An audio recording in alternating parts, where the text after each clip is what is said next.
This was our first big adventure on 2 motorbikes. Having ridden from the UK and followed the Trans-Euro Trail through the outstanding Finnish countryside, we now find ourselves on the border of Norway, heading towards the northernmost point of mainland Europe. We've plotted a route through the country in an effort to weave together as many scenic roads as possible.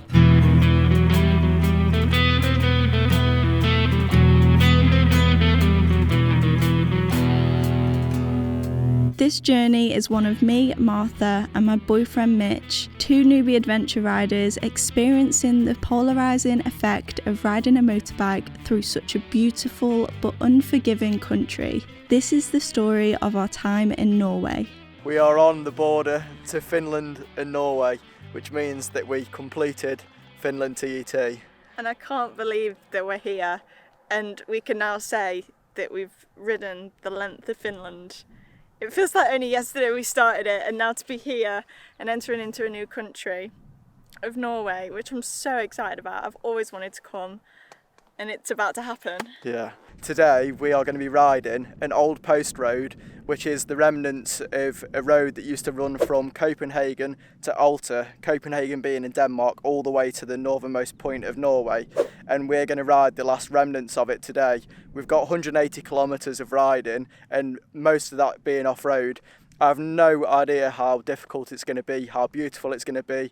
I know that there's more reindeers than there is people, but yeah, it's not very well known at all, I've been told, so it should be a really good day. Wow, it's so interesting to see how much the scenery has changed so quickly after coming across the border. Like, all them tall pine trees are just gone, and now we're left with shorter trees, and just it's so much more open and vast, and even see some more hills in the distance.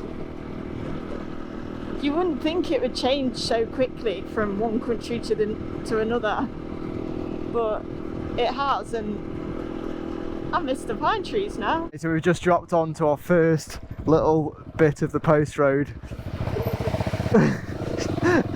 I think the terrain's going to be varying a lot today. In a short amount of just river crossing into sand. This short little section's only 6 kilometres and we're following the main road, but then after that we are basically just dropping off into the remoteness. I'm really looking forward to this because I love when we're doing sections of trail that I have absolutely no idea what we're going to be getting ourselves into. Oh, it's not very deep.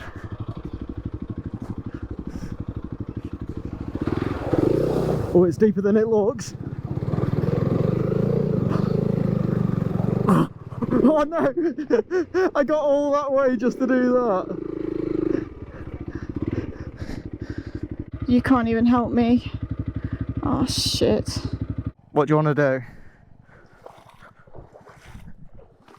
This was yet another situation on our trip where I couldn't bring myself to try something like this so far away from home or help. There's a chance I could have made it across, but it's just not worth dropping the bike here. My bike has been lowered at least 3 inches so that I can fit on it, which would make this much harder, and Mitch is quite literally about 100 times more experienced than me, so it's really nice to have that choice whilst we were out travelling. Plus, you'll see getting our boots wet here was practically a drop in the ocean for what was to come.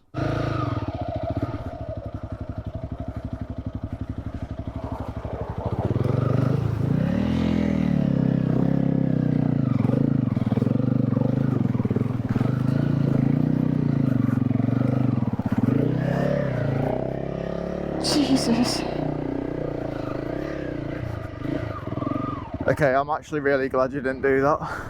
I would not have been able to have done that.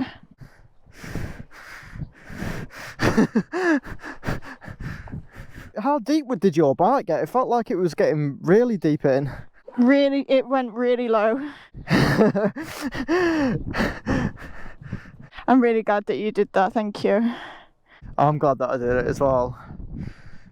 I think we made the right call there. This is now the start of the post road that will run all the way to Alta. We get one little bit of tarmac, I think, for a couple of kilometres, but now until Alta, 119 kilometres, of off-road and hopefully good fun.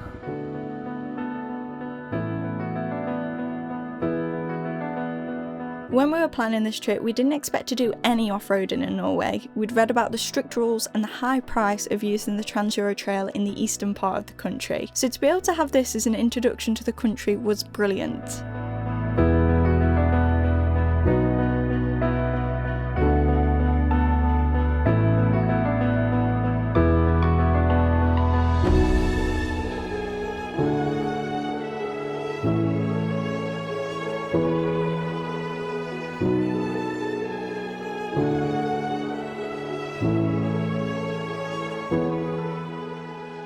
When that puddle happened, I thought, I was getting in my head thinking like, I don't know how to ride the bike off-road, but then I remember all of my training that I've done has been about off-road, and although it got a little bit easy and comfortable in Finland, that was all still off-road. But I think because this section was one that Mitch had been looking forward to, I was getting in my head a little bit about how I was going to ride it.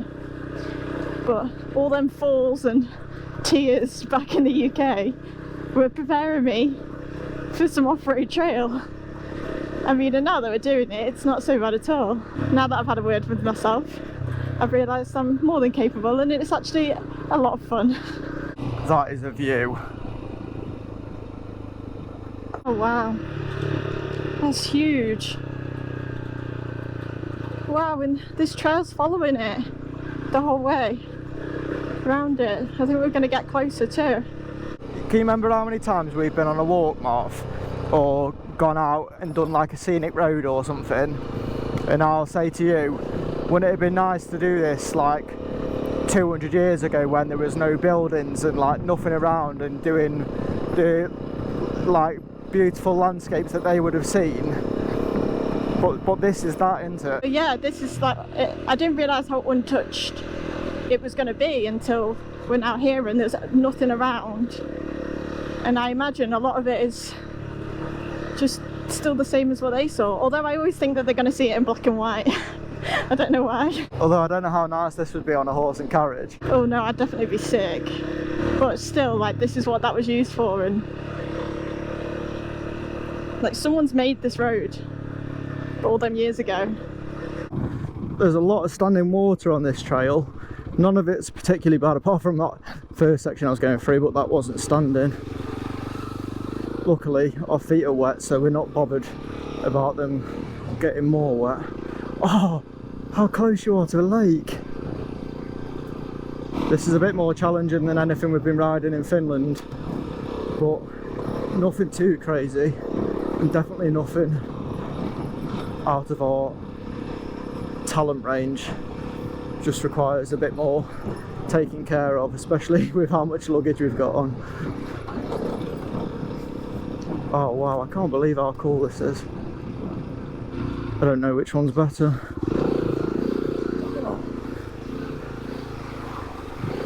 Oh, just keep your momentum. We're already wet at this point, aren't we? Just keep your momentum, go through it, Marv. It's better than stopping on that. It's, the bottom's grippy.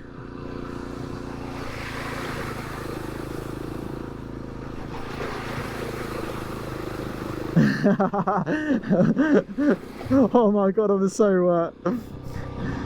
Oh my god, it's not just my feet anymore. My whole body is drenched. Holy shit! Oh my god! Why is there so much water? We're not in England. I'm past the point of caring now, I'm just going through it. Oh my god, my gloves are soaked. I know I'd rather not fall off, so I'm taking it with speed, but I'm so wet. May as well be riding in that lake.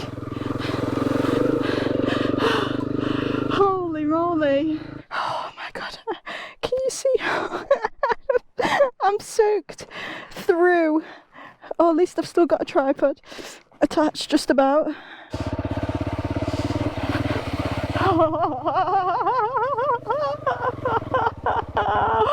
Oh my god. Oh, there's a bike coming. Hello.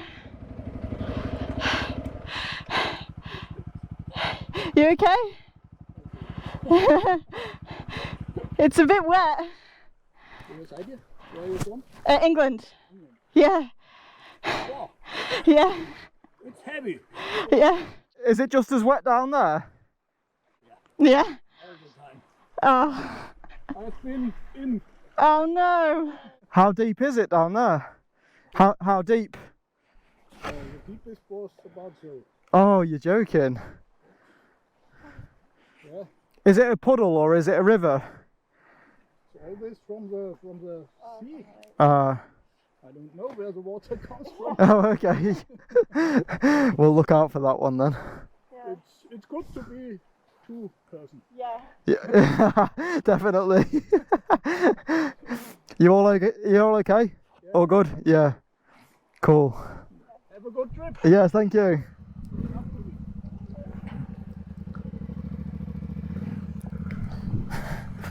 Goodbye. Wow, so we're gonna have to look out for that water then.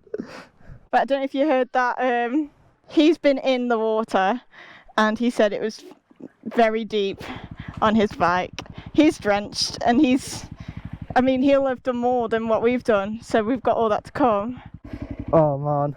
Right, okay, so we do not care about getting wet anymore. No, I'm past caring there now. Oh, this is brilliant. Let's hope that this isn't the deep one. It looks... Oh no, you're okay as long as you do exactly the same thing, Marv.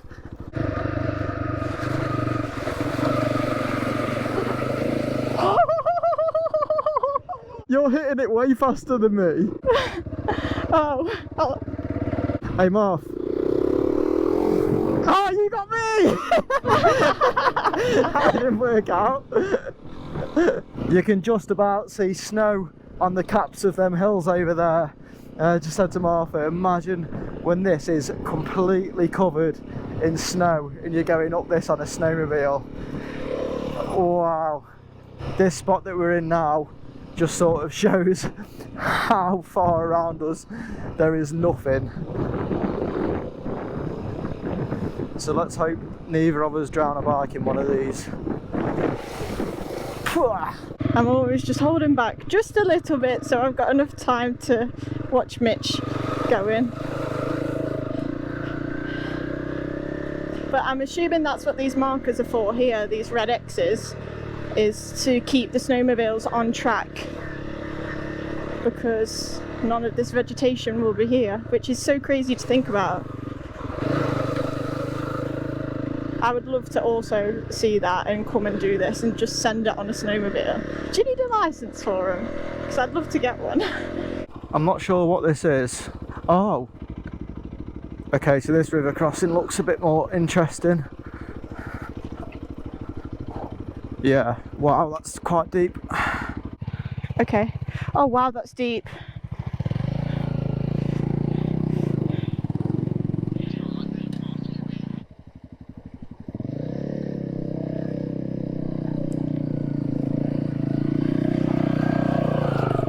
Honestly, you really notice the difference with my Lauren link, unfortunately, when you're doing stuff like this.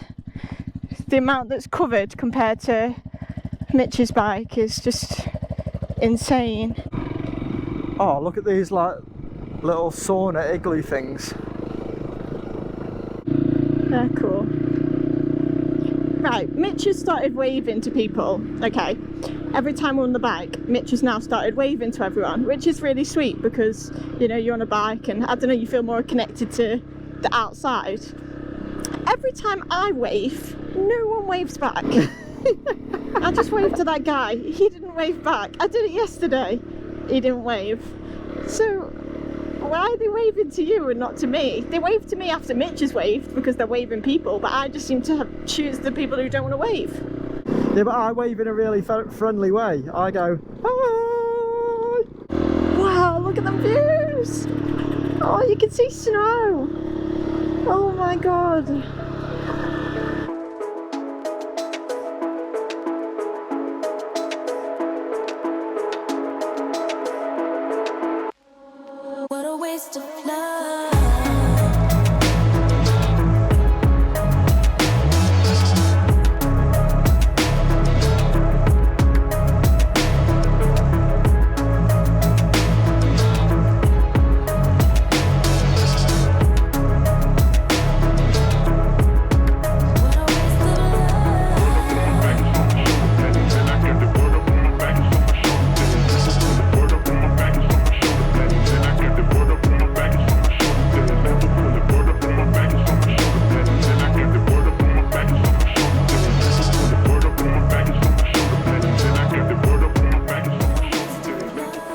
I've got a feeling that the view from the top of this hill is going to be mental.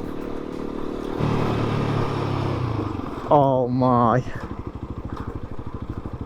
You forget how beautiful mountains are until you see them again. This doesn't feel like real life. Look at that road going down there. This is insane, Mitch. I can't believe snow's still got mountains. What? I can't believe the mountains have still got snow on them. It makes me giddy with excitement for what's to come still, and it's just, I know I've said it so much throughout this trip so far, like I'm just so excited and so happy, and oh, there's so much more still to come. Wow, we're not even halfway. So if you guys are enjoying this series, please make sure to give us a like, share it to a friend, show them how beautiful this side of the world is. And yeah, I hope you're enjoying it as much as we are filming it. Woo. It's just getting better and better. What the hell? Madman, I could not think of anything worse than that. That must be so hard. Well, that's a wrap. That's all of the old post road done. We stopped at this old bridge that was destroyed during World War II, which I think that sort of marks the end of the post road. And if Norway hadn't already given us the most amazing introduction to the country, as we were looking for a place to sleep for the night, this happened. Oh, we got a fish. Let's have a look. Wow, massive. Yeah, it's so big. You need one for dinner. Do we want one? Yeah. If you're giving them away. Yeah. A plastic bag or something. Have we got one big enough? I've got a bin bag in the Yeah. Something to boil or. We've got a saucepan. Yeah, you have to cut it, slice it. Yeah, we'll do that. Yeah. Oh, I'm glad we stopped here now. This is mental.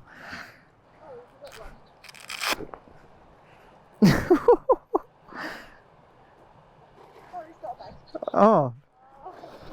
But you have to clean it. Yeah, we will.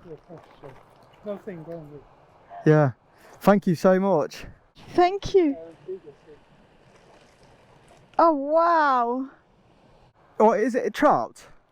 Sea trout. Sea trout. Yeah. Oh, amazing. Thank you so much.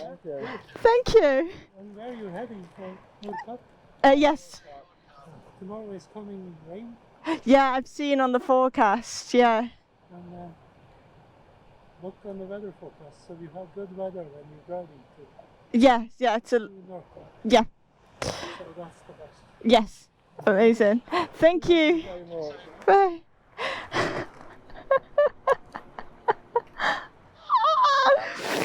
Guys, I don't know what the hell you'll do with it, Mitch. It kind of grosses me out, but you've got a fish. You haven't caught it, but you... Okay, so I'm really happy that I got that fish, but now I'm also really stressed on what to do with it, because I didn't realise he's only gutted it, so I've got to descale it. Fucking, I don't know what. And then I'm hoping now that the place that we're going for, I can have a fire so I can cook it straight on the coals. Otherwise, it's going to take all night to cook that in our little pan. Oh, I'm so happy that happened, but now I'm stressed. I don't know why Elvis Presley's currently staring at me, but we've just picked up some foil and some fizzy pop. The fizzy pop is currently strapped behind Martha's back, holding on for dear life, so hopefully that does not fall out and we make it this 11 minutes, because I'm really looking forward to that. We're also climbing up quite a lot, which is something that we have not been used to riding through Finland because it has been so flat. But that definitely means that it's going to be cooler tonight, but also hopefully that means less mosquitoes. I wonder if people are going to be here or not then.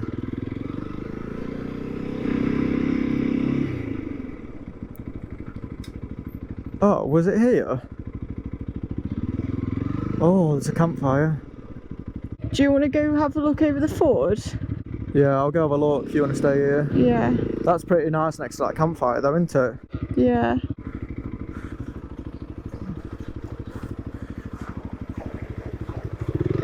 Oh, I don't want to get wet again. Oh, my feet got wet. People have definitely been camping here.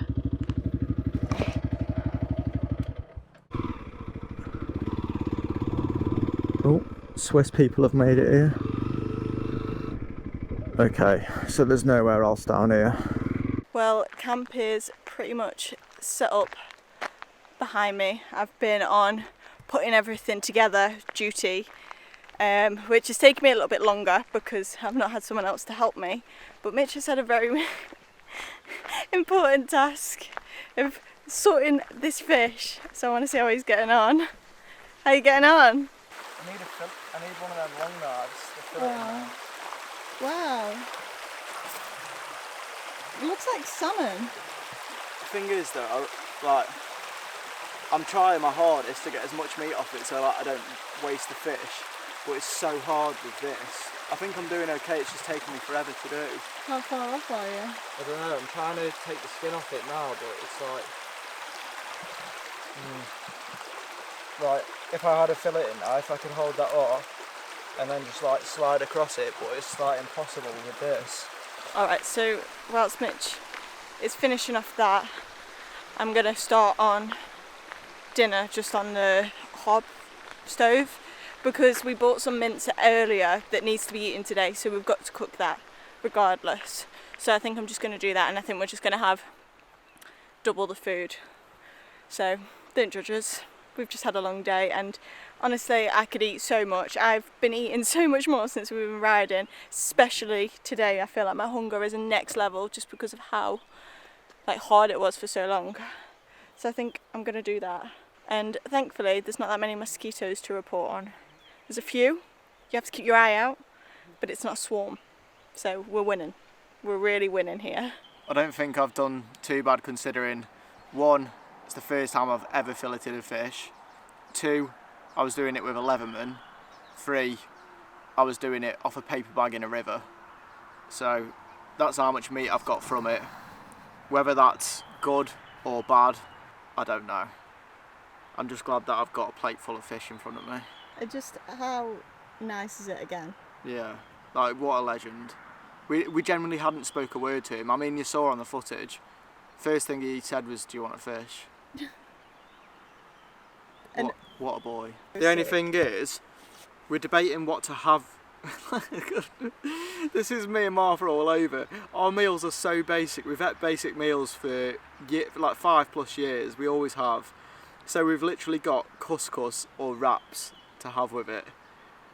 Like, I think we're gonna have to have it on wraps, but I mean, at least we'll get the full taste of the fish.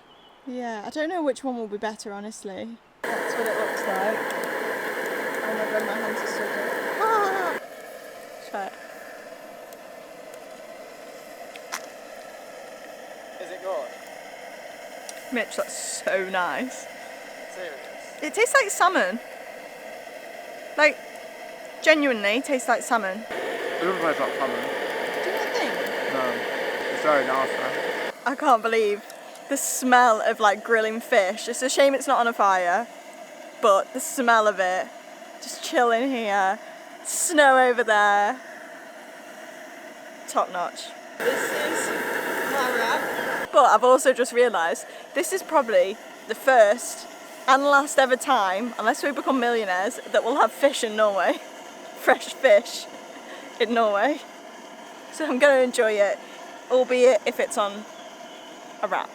And now we're on to dinner number 2. Oh, did I drip that on there? Barbecue mince and couscous. Exactly what we had last night. What's going on over here then? I'm trying to fix that fork seal. I've stabbed my credit card up there to try and clear any dirt out. Whether it works, time will tell. But another camper has just turned up at this spot. They're currently watching me film. We've ate all of the food, and oh my gosh, you can see how bad that one's bit me. Oh, my face is on fire. Anyway, I digress. Yeah, my face is on fire. I'm ready to get into bed. I did not sleep well, so I'm ready to just chill out. So that's what I'm gonna do now. Mitch will probably finish up sorting his stuff out from the bike, and then we'll go again tomorrow. We're just packing up camp now because today we are heading to the Nordkapp, which is ultimately what this whole trip has been heading towards.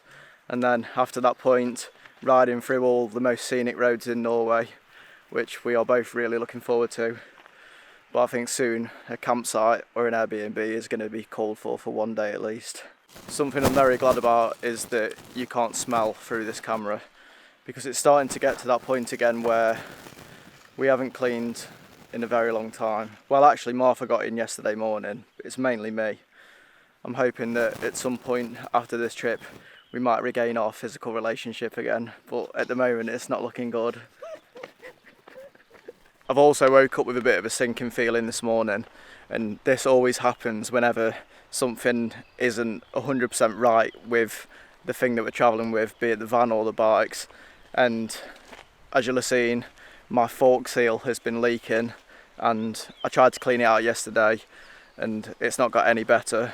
I also went to adjust Martha's chain because her chain and sprocket are starting to get to the point where we should be changing them, and the chain adjuster bolt that sits in the swing arm is seized solid, so I can't even adjust her chain very much. I did as much as I could yesterday, so I think at some point in the near future we're going to have to line up some servicing for these bikes, which I was hoping we'd be able to get away with doing during this trip, but it's not looking likely. Now that Mitch has expressed all of his gloom onto you, I'd like to bring it back to a bit more of a positive note, that the fact that we're about to go to the North Cape today. We're going to the most northern point in Europe, and I'm so excited. I feel like it's starting to sink in, and we've also decided that we're going to stay up there for the night, because we were just going to go up and then come back down, but then we thought, what's the fun in that? And we've had rain this morning as well, which I think's adding to the bit of the atmosphere going on in camp. So we thought, why not go stay up there? We've got a tent. We're going to go stay and just celebrate the fact that we've made it this far already. I'd also just like to clarify, Mitch has not been beating me. I've just been getting beaten up by mosquitoes because I won't put this horrible DEET stuff on my skin because my skin's so sensitive. So as you've seen, I've just been wearing that net everywhere, but when I eat, I can't have the net on, so they've been getting me. This was just last night whilst I was eating, and there's not even that many here. I just think I got a bit unlucky. Through a bit of poor judgment and planning on our half, we've got to go back down to a city called Alta, which we went past yesterday, which is 30 minutes there, and then it'll be 30 minutes back out of the way. And that's because we didn't get any food or fuel to go up to the Nordkapp. But also it was Sunday yesterday, so pretty much everywhere was closed. But if we'd have planned it better, we wouldn't have to do this.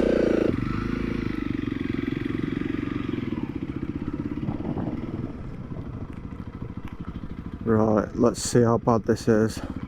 I've just realised something. We were just in that shop and I kept saying to Mitch, everyone smells so nice.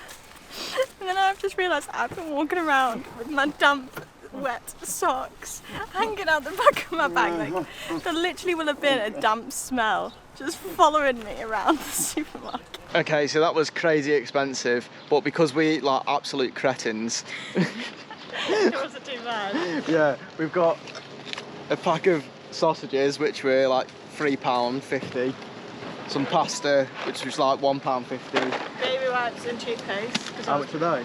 I don't know. Wraps which were about £1, yoghurt which was about £2.50, and they were about £1.50. So not too bad. All of that cost us, what was it? £12, 11 pence. 12 quid. Yeah, it could have been a lot worse if we'd have just gone in there and got what we wanted. Yeah, but we'll carry on eating like this for the time being. Alright, so we are sorted with fuel and water. We've just gone to this Shell and I've just given my visor a clean so I can see everything that's nice on the road. I'm putting my road gloves back on, and I think we're ready to head north. I'm so excited. I can't believe that we're about to ride to the Nordkapp. It feels so surreal, and I know for a fact that it's going to be super busy and touristy, and it's probably something that, I don't know, probably wouldn't mean as much if we were in the van. Like, it's still cool to have brought the van here, but I think solely over the fact that like we've rode it, and I've rode it on my own bike, and we've done it this way for the first time. I feel like that's making it even more special, and I'm so excited to get there. And I know there's not really even much there, but yeah, I'm really looking forward to this. And I've heard that the ride there as well is beautiful, so we've got that to look forward to now as well. I am so glad that we did the trip the way round that we have done it, with Finland being so flat and just full of forest that you just feel like you're always in this like bubble of wilderness, whereas here it's just so open. Yeah, me too. I feel like we're actually appreciating everything just that little bit more, seeing it like this way. I feel like if we'd have done it the other way, we'd probably feel like closed little ants in Finland. Whereas here, I feel like we're on top of the world.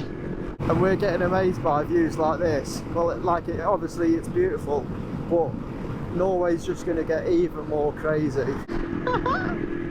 It gives me that feeling like that you have like the night before, like on Christmas Eve, or like the morning of your birthday or something, where it like hits you that you're like, oh, this is real life, this is happening.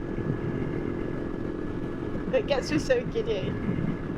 The journey up to the Nordkapp is a really conflicting one for us. There's one road up there from Alta which takes 3.5 hours to reach the Cape, and when you've seen what you want to see, you've got the same all the way back down again. It's probably the only 7-hour round trip we will ever do for something like this, but as we'll explain in a bit, it's because it meant more than just seeing the northernmost point of Europe. Luckily, the views on that road were remarkable, and as the temperature got lower, the sights just got better. Oh my god.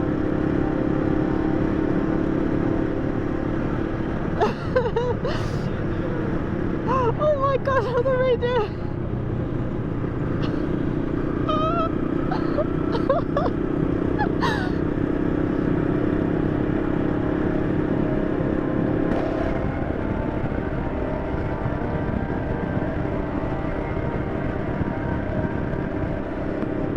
This is insane.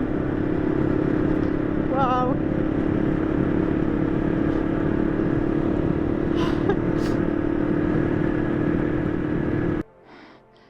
I really think we might be stupid for thinking that we can camp up here. It is cold.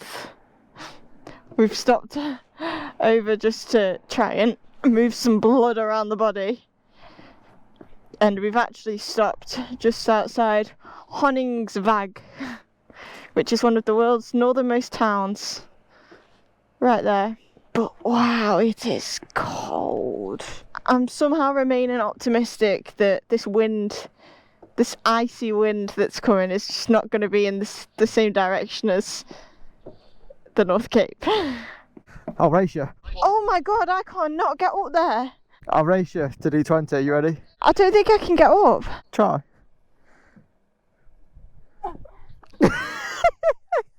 Stop being silly. You can do that, surely. Reindeer crossing the path. Oh my god. That never gets old. We're getting so close now. Oh my god, I can feel it. I can also feel how windy it is because we're battling with it so hard right now on this road.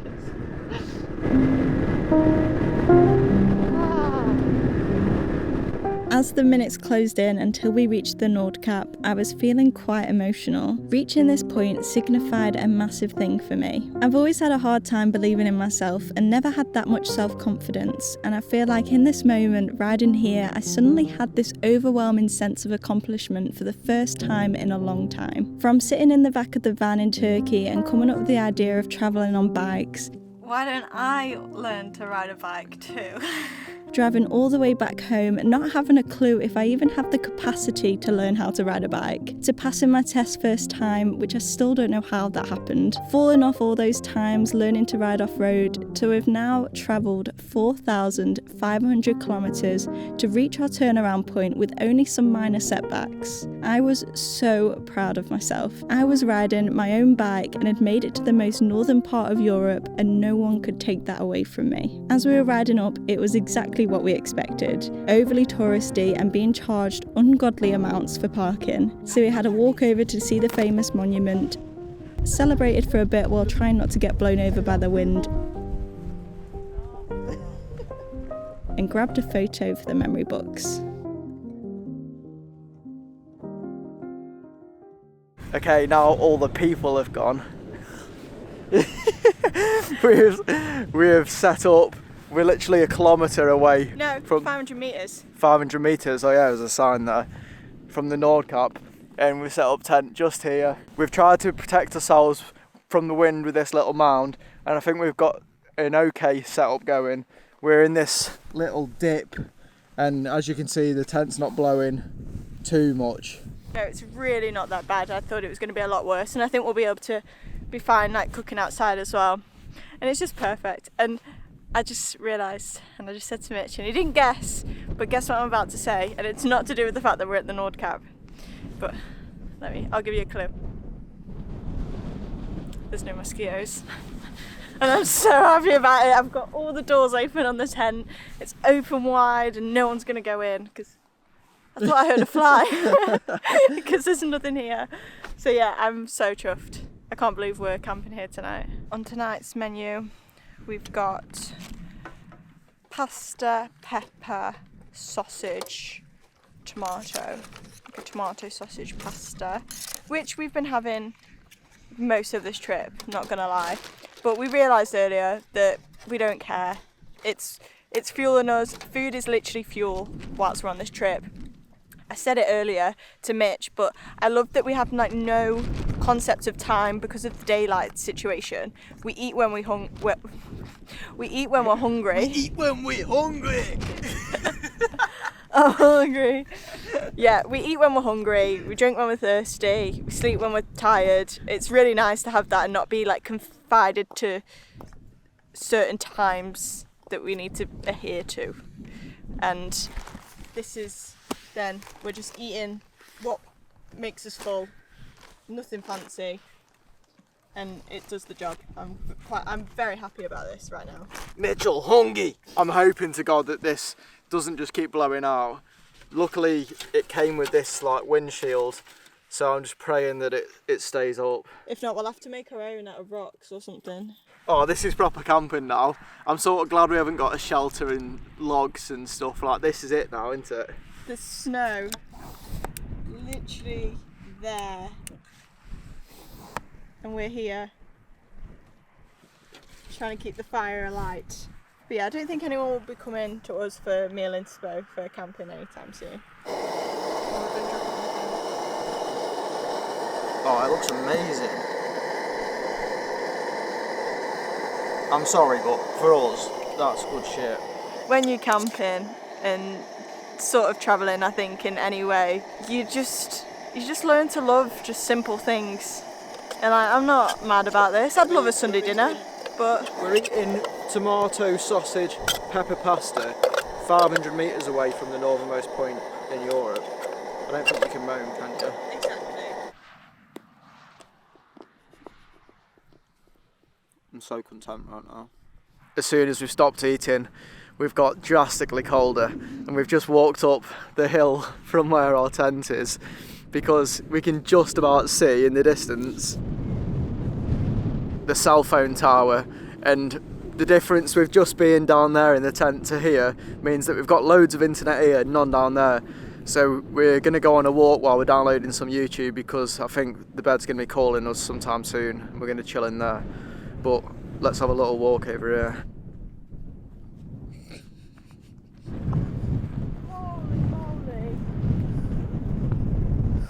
Wow, I didn't expect it to be like this. Look, and there's a little house down there as well. Oh,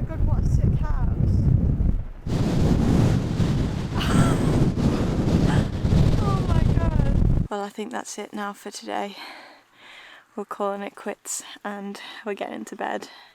It's been a long day and it feels like we didn't do too much apart from just ride here. So we've got that all again tomorrow to get back to Alta. And we thought the wind was going to be the problem with us sleeping, but I actually think it's going to be that road. It seems like no one in Norway sleeps and there's still coaches of people turning up. And it is already, it's about to be 10 o'clock. So luckily we've got earplugs. We're going to have them in and I think we're going to have a good night's sleep. I hope so. This is going to be the test for our sleep system, if we're going to be warm enough. Yeah, this will be the coldest we've slept in. Because as you know, we sleep with a double quilt. So, yeah. So far, this quilt's been like too hot. So we'll see how it actually goes in temperatures and we'll report back in the morning. I look like death, don't I? We just have to look past it. It's all for the memes. You know? Right. See you in the morning. Overnight, the wind changed direction, which meant for a partly restless sleep. Luckily, we were plenty warm enough under our quilt. After packing up, we decided to have a day off from the camera as we were only riding back what we had already done the day before. We pitched up our tent in a spot I had pinned just west of Alta and woke up to a surprise in the morning.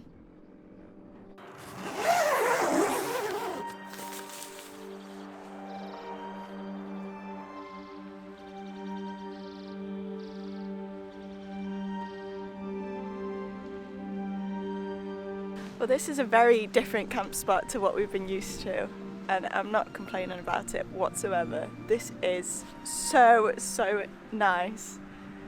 The smell of the sea breeze right now. We've just had some breakfast, had a coffee, and we're just sitting out looking at this view. Like, what a start to the morning.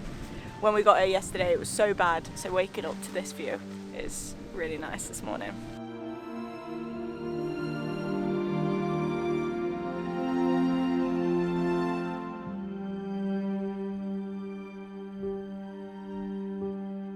Martha just shouted me over and said, "Shit, Mitch, look at this." And basically, I've already fixed it now, but one of the prongs on our Cardo was bent forward like this, which you thought meant it was knackered, didn't you? Yeah, because I tried to put it back on. I didn't notice it at first, and then it was when I was looking at it on, it wasn't sitting flush, and then I was like, oh. Yeah. That's not good. So luckily I was just able to bend it back into place, so that's not broken. But it's basically just made us have a conversation about how everything that we've got and own is just on like strings for breaking all the time. And it's so like anxiety, inducing, that literally like, yes, the other day when we were sleeping at the Nordkapp, we walked away for 2 minutes while the food was cooking. And I got back to the campsite and my chair was over the top of the stove because the wind had blown it over. And it's just situations like that where just the smallest things can go wrong that would just make such a big difference to your trip. And it's so like, it just makes you worry all the time, but you've just got to nail everything so that that's minimised. You've always got to be on. Yeah. And I was just saying that we live so minimally doing this, that everything has a purpose, everything matters. Like, if we smashed a mug in the van, it wouldn't be a problem, we'd have another one. Yeah. Same with a fork or whatever it is.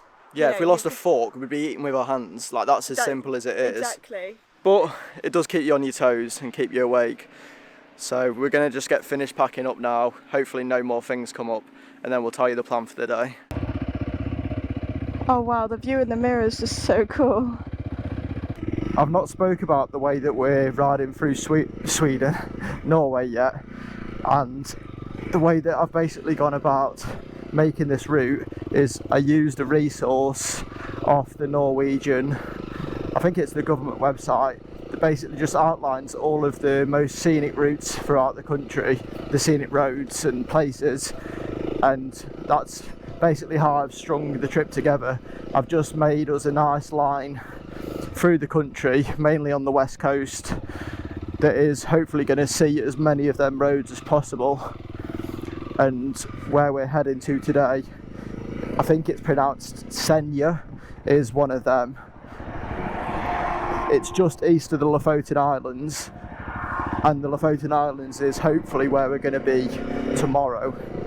And I'm sure you will have heard about Lofoten, but if you haven't, it's meant to be one of the most beautiful places in the world, and a place that Martha's been looking forward to going all of her life.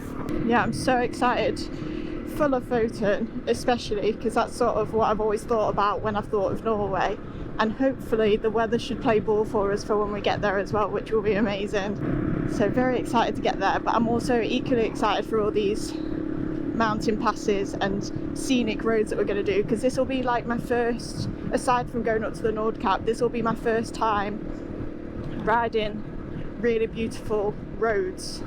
Obviously everything's been off-road that I've done since I've been in my riding career so far, so it'll be fun to get on some hairpin bends and them sort of roads and see how I handle that. Wow, it honestly looks like a green screen. And then the smell of the sea is so crazy because it's so wrong in my head that it's like seawater and then mountains next to each other. It doesn't fit right in my brain. We've pulled over at this little spot that I had marked on the map to have some lunch, and it is absolutely stunning, as you can see. The waterfalls behind me. I don't think this is ever going to get old. I hope not anyway. But we've upgraded our wraps. This is the most exciting news. You know, we've been eating salami and cheese wraps from literally the first day that we started on this trip. Well, look at this. Upgraded to having tortillas on the wrap. Some zingy tortilla chips. We're really pushing the boat out. We've been really enjoying a little sweet treat after our lunch, and that's running low here because of the price of things. We're too tight. So we did have these little biscuits, which are like mini rich teas, but they're not hitting the spot. And then I was just about to put stuff away, and I remembered we've got this Kendall mint cake, which we had to buy, well, we got free with a purchase that we made in a Go Outdoors. Yeah. And we haven't tried it yet, we kind of just kept it. And then I just said to Mitch, shall we crack it open? I don't think I'm gonna like it. It looks like this. It's just full of sugar.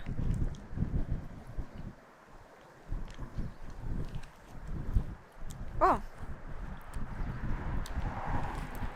You know them mints?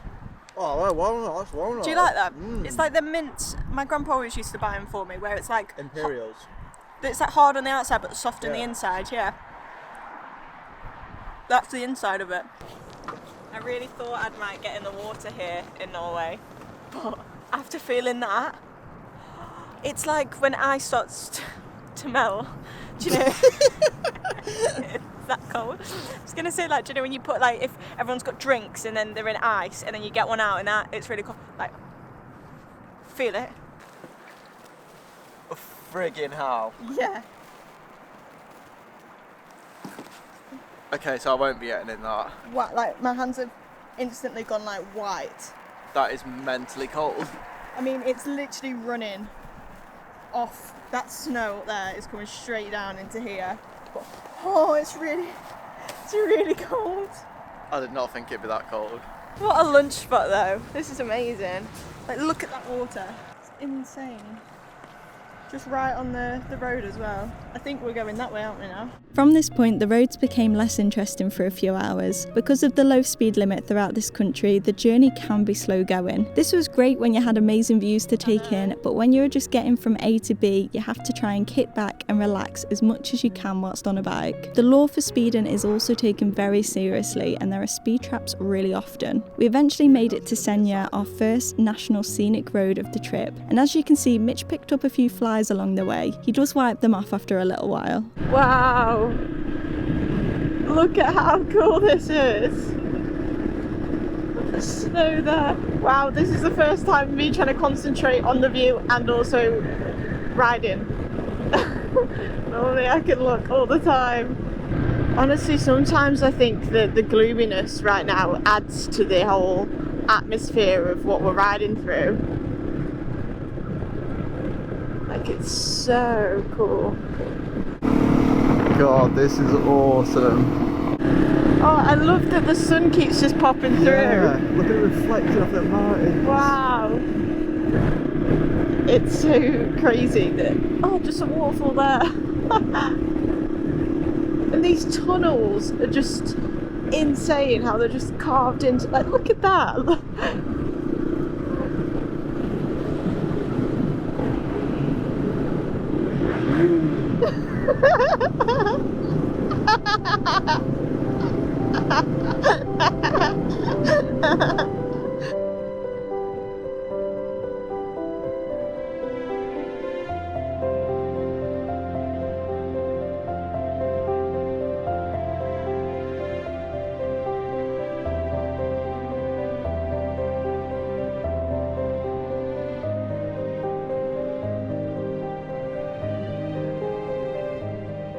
This is like the first, I would say, real fjord that we've seen, what I envision as a fjord in my head, with the two really sharp cliffs either side of it.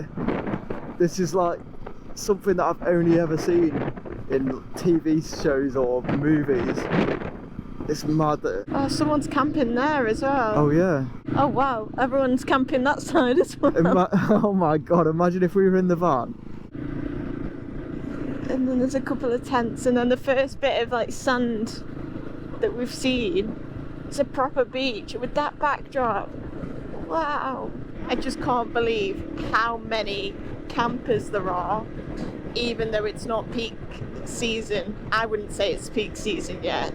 I mean, it is nearly the end of June, but I was classed peak season from July to like to the start of September, just July and August, because of the kids' holidays. But there is so many everywhere. Wow, take a look at this. I don't know how well this will pick up because the sun is not in the best place, but that water is bright blue. That mountain there, and then there's just a few houses around. Not much, but this sand as well. I feel like I'm on a tropical island or something. It's a shame that there's no camping sign, because this would have been literally perfect. But it wasn't where we were intending on staying. We just wanted to come check it out. So nice. You've got... How long have you had that? Your camera's so dirty. Oh no, like a massive fly dead on the camera lens. Oh. Wow.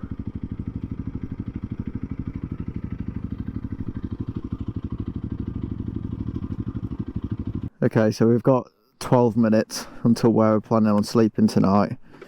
But people have been pitching up tents and there's camper vans everywhere. So I'm just hoping that we can find a spot at this place. If there's one thing that's going to make this trip difficult in Norway, is the amount of people that are here. I just really hope that we can find a place to sleep each night. I mean, we've always got the option for campsites, but as you know, we try and travel as budget friendly as possible. Although these tunnels are so cool, they are also literally cool. This is the coldest part of the entire journey, is when you come into these, the temperature just instantly drops and you can feel it down to your bones.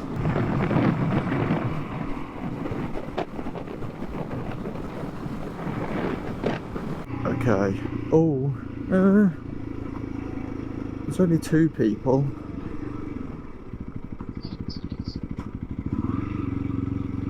It's very off level. Very off level. It's nice though, look at that. I think if we put our bodies here, we might be okay. But the... Is it like your head where your feet are? Well, yeah, just like here. But the gradient lady's coming to check. Come on, gradient lady.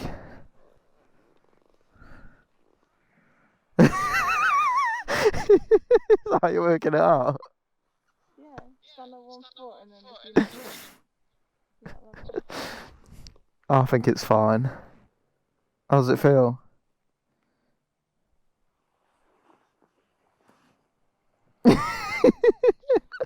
Okay? Okay, so it's extremely wonky, and yeah, you can't even tell that on the camera. We've got half a mountain inside the porch. On tonight's menu, we're actually going for something a little bit different, a little bit. We've decided to go for tuna sweet corn pasta. Crazy stuff, but the tuna's actually really cheap here compared to at home, which is nice because everywhere we normally travel and I try to buy tuna, it's normally pretty expensive. So sweet corn, 2 tins of tuna, pasta in, and then we've also gone for this garlic aioli, just because it felt like it made more sense to buy this than like a full tub of mayonnaise. However, I did just look at the calorie amount, and it is astounding how many calories are in just 100 grams of this. But it's fine. I've been moaning that I've been hungry for the past like 4 hours, so I'm all happy with that. And then we've got a hot chocolate sachet for straight afterwards because I've been thinking about this as well whilst on the bike. And then we're all set up now. We've got another lady who's got a tent as well, so I don't feel as bad. Like I feel like we're in it together now with the slantedness. Happy, Mitch? I'm not gonna lie to you. We're currently just having like our off the bike debrief, where we sort of just set everything up and then sit down and then sort of don't talk to each other for like 10 minutes just to debrief, go on our phones, things like that. I feel like it's very much needed after being on the road all day. You can't. Why does our food always look like dog food? Why does it look a bit... Is it definitely tuna? Yeah. They're going to come out like pallets tomorrow. That is us in for the count tonight. Nothing too exciting has gone on. More people have turned up at this spot, so we're going to hibernate inside because we have got a very busy day tomorrow, which we didn't realise if we want to get to where we want to be and enjoy the good weather coming for one day only. So it's probably a good thing that we're going to have an early night, so we'll catch you in the morning. Good morning. We're up quite an early in our time zone at the minute, and that's because this morning we're catching a ferry. We've got an hour until we catch the ferry, and we've given ourselves plenty of time because it's only 20 minutes away. Where have they gone? These two little things, I think they're minks, some sort of mink. We're fighting in the road and the van in front of us nearly ran them over. There was 2 of them.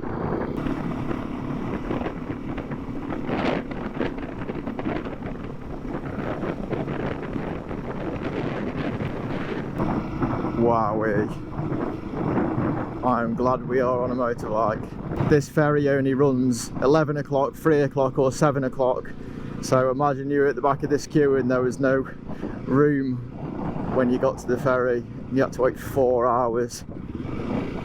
Oh, it'd be so sad. That's the main reason we were in such a rush this morning, because we did not want to miss this. We've got a general idea on time and price of these ferries, but no 100% guarantee. I saw some bikers over there. Oh yeah, there's some here. I just spoke to one of the guys here about how to pay for a ticket without remembering that I actually set up our account to get on the ferries. So whether I actually did it properly or not, we'll find out. Which country? England, United Kingdom.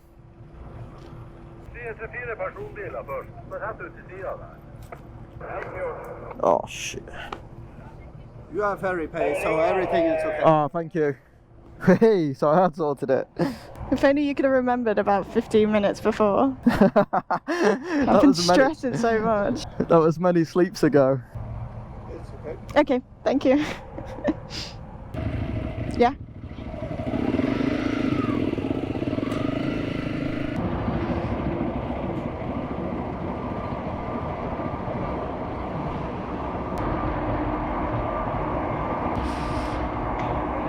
This is chaos. Okay, bikes are all strapped up and sorted. I wanted to get to a viewing point on this ferry because you could apparently potentially see whales, which would be nice. Martha's getting overwhelmed by the people. It will all be over soon. Oh, this is nice though. Oh, it's my bacon. Smell bacon. Oh. This is stunning. Do you know what this is reminding me of? What? The Kotal ferry. No. Look how still the water is. Martha gets very seasick, but I don't think there's much chance of her getting seasick on this. The water is basically like pond water. And we're off. This is pretty cool. This is amazing. And now that I've got my own little sanctuary of quietness, if anyone else is like that in them sort of situations, you'll completely understand how I was feeling during that. But now that we're off and I can enjoy it now.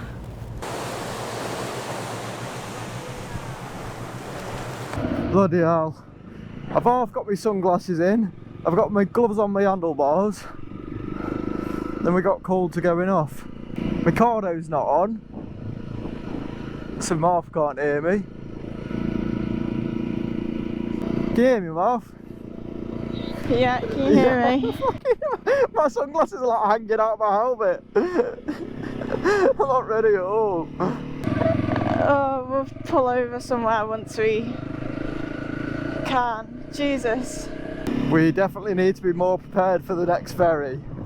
No coffee in the morning and travel sickness pills before it. I even felt rough on that. Okay, we're all sorted now.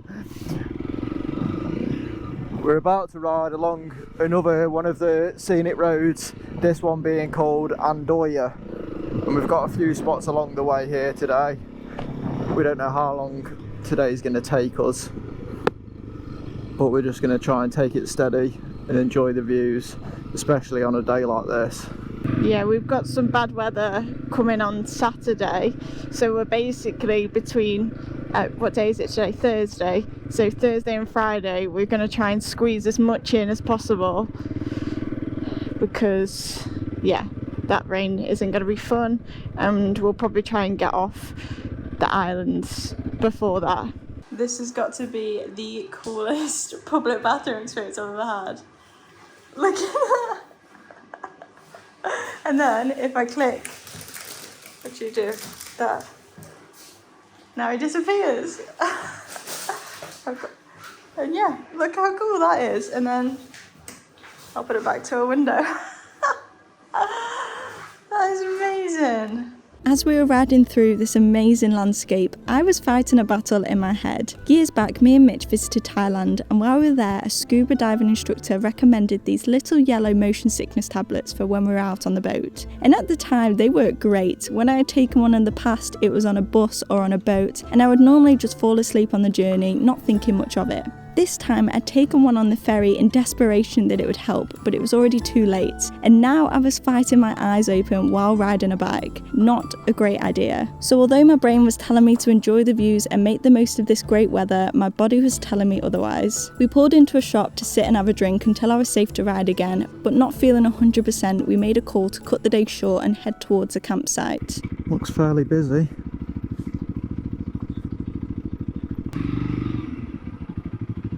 Oh, self-service campsite. 200 NOK for a tent. Parking must take place within the marked place so that there is a minimum of 4 metres between caravan and awning. So there is space, Marv, because all this is space as well.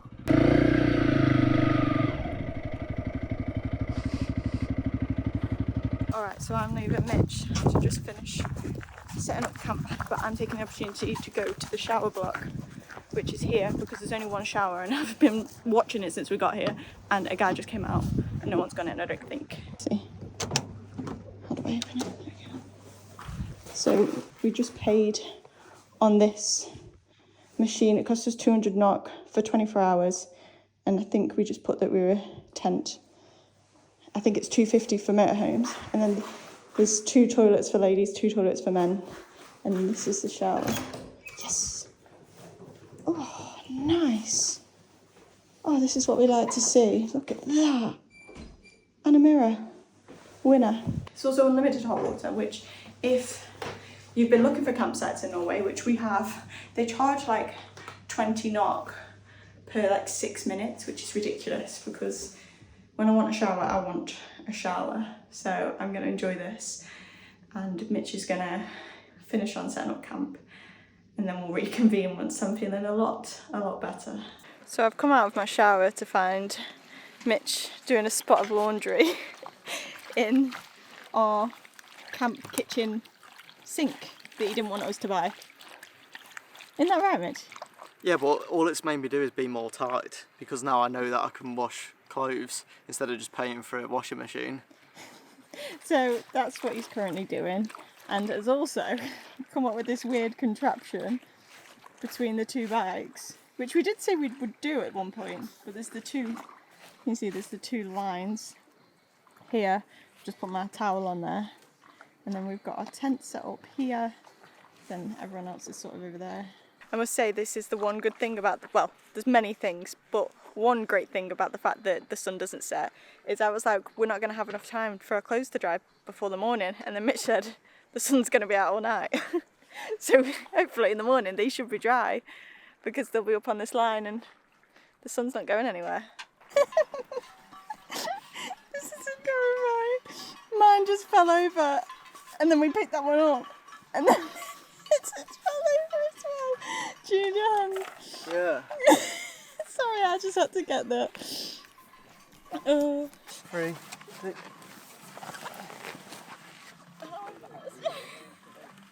It dug into the ground. It wanted to fall out. Oh no! For fuck's sake. Let this close. Get the camera again. This is just embarrassing. I can't. So like one falls over, pick the other one up and the other one falls over. Oh god. You have to take some clothes off it. It's crazy what a shower can do to your mood. We're both feeling very clean, very fresh. Very cold. Someone's feeling very cold because we didn't realise that the sun was gonna head over that mountain there. So now that the sun's gone, it is a lot colder, so now we're hoping that this is actually gonna dry. All of my warm clothes are wet. Yeah, so we haven't got many clothes, so Mitch is dressed for summer, but hopefully they dry. I'm going to skim one of them sheep in a minute. Hopefully they dry. We've got a hot chocolate to keep us warm, and we're just sitting here, and it's very fun, people watching, I'm not gonna lie. Any other thoughts, Mitch? We haven't moved, but it's so beautiful around here. We need to just go for a walk. Yeah, that's true. We haven't actually explored anything yet. I don't even know if where there's a bin, because we haven't moved from this area. It's been go, go, go since we got here. It's now 20 to 9. I'm just about to sit down and do a couple of bits on the laptop, but we should have a walk around at some point and see what's around. It's freezing. The views are so pretty, but my gosh, is it cold. Whose idea was it to wash all the clothes? Yours? For God's sake, I want to stay out, but I'm genuinely going to have to get into bed just so I can get warm. Yeah, that's the problem. Mitch said, literally, as we were pulling up here, he's like, I'm staying out here all night, I'm making the most of it. And we might freeze to death before that happens. But it is good washing the clothes, although we could have just paid like £4 tomorrow at the campsite that we've already planned to go to wash them. We've decided to do it, and they'll probably be damp. So we live and we learn. It's still an experience, isn't it? How many things do I make hard in my life from being tight? Well, on that of Mitchell being tight, we are one button away from securing ourselves a hotel room on Saturday night. Because, once again, the weather forecast is not looking too good, and we're going to be heading to Bodo. So we're going to be getting on another ferry, which I will be taking travel sickness tablets for. And when we get to Bodo, it then rains for 24 hours. Yeah, it's give over 24 hours of rain, 40 mile per hour winds, and it's a section of road. It's something 17. Is it section? Not section. Section 17 Road or something like that. Yeah. Highway 17. So we really want to enjoy that. So yeah, we've got lots of photo points and things as well, haven't we? We've decided on this trip and future trips as well, if we carry on doing this sort of travel, that around once a week we're going to treat ourselves to stay in an Airbnb or a hotel or something, just because it gives us like a refresh and like makes us re-enjoy doing it again. Yeah. It makes you want to get back out there, whereas sometimes even a campsite's nice, like tonight, but it's just not the full indoors. And actually sleeping on a proper bed. Actually, yeah. I'm not moaning. No. Before I put it out there, I'm loving what we're doing. But even like sleeping in the tent, every night I'm waking up at least 10 times a night. So you're never having a proper night's sleep. So I feel like at least once a week, well, once a week's probably enough. Yeah. We just need to... Or every 10 days. Yeah. Something like that. It's been like 10 days nearly since the last Airbnb. And I can feel like we're just due. Just a good night's sleep and things like that. And if that's the way that we compromise being able to do this, then that's fine. We're not going to put our hands up and say that being in a tent 365 days a year is amazing, because you still need them comforts that a human needs every now and again. Yeah. And also, the place had free breakfast, continental. Hey, the battery's going to die. Okay, on that note. Yeah, I'm going to go bed. See you. Bye. What a beautiful morning we are having. It's been so nice to wake up with this gorgeous sun on us straight away.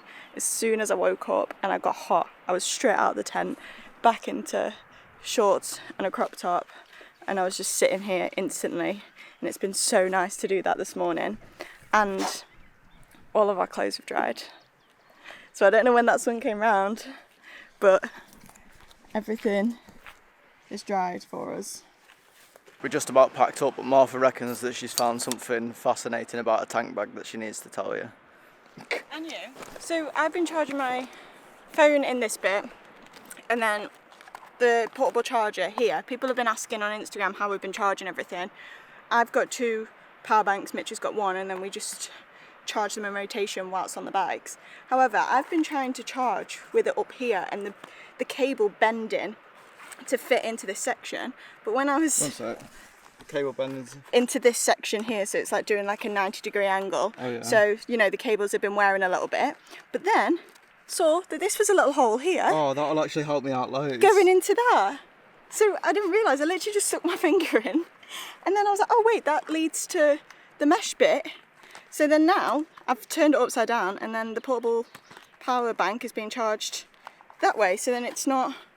How good's that? Yeah, and when we say we're charging up on the bike, we've both got USB sockets on the bike, which obviously are powered by the bike running. Also, if any of you guys are interested in the kit that we've got with Giant Loop, I will always leave the link in the description to all of our gear, so you can go and see all the bits that we've got, and if they're of interest to you. Oh my gosh, mad rush to get onto this bicycle because I am sweatical. Oh, mirrors look good. Do we need to get a spanner out? Yeah, full start, what a surprise. Oh my god, I do look like Robocop.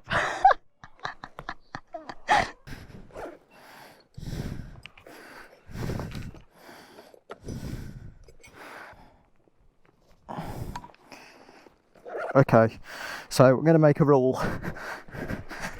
If I complain about the heat once today, you're allowed to dislike the video, because this could literally potentially be... I'll go for... Oh!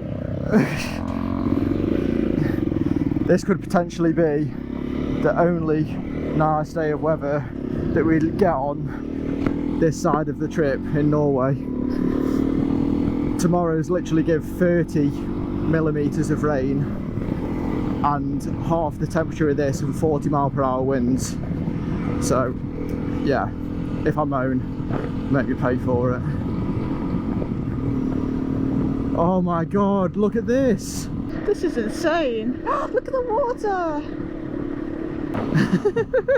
And that's just from leaving the campsite. Oh, I hope today's as good as we've built it up in our heads. Lofoten's a place that gets talked about as being one of the most beautiful places in the world, and typically we take stuff like that with a pinch of salt, because social media and just the grapevine makes things like that really, really overhyped.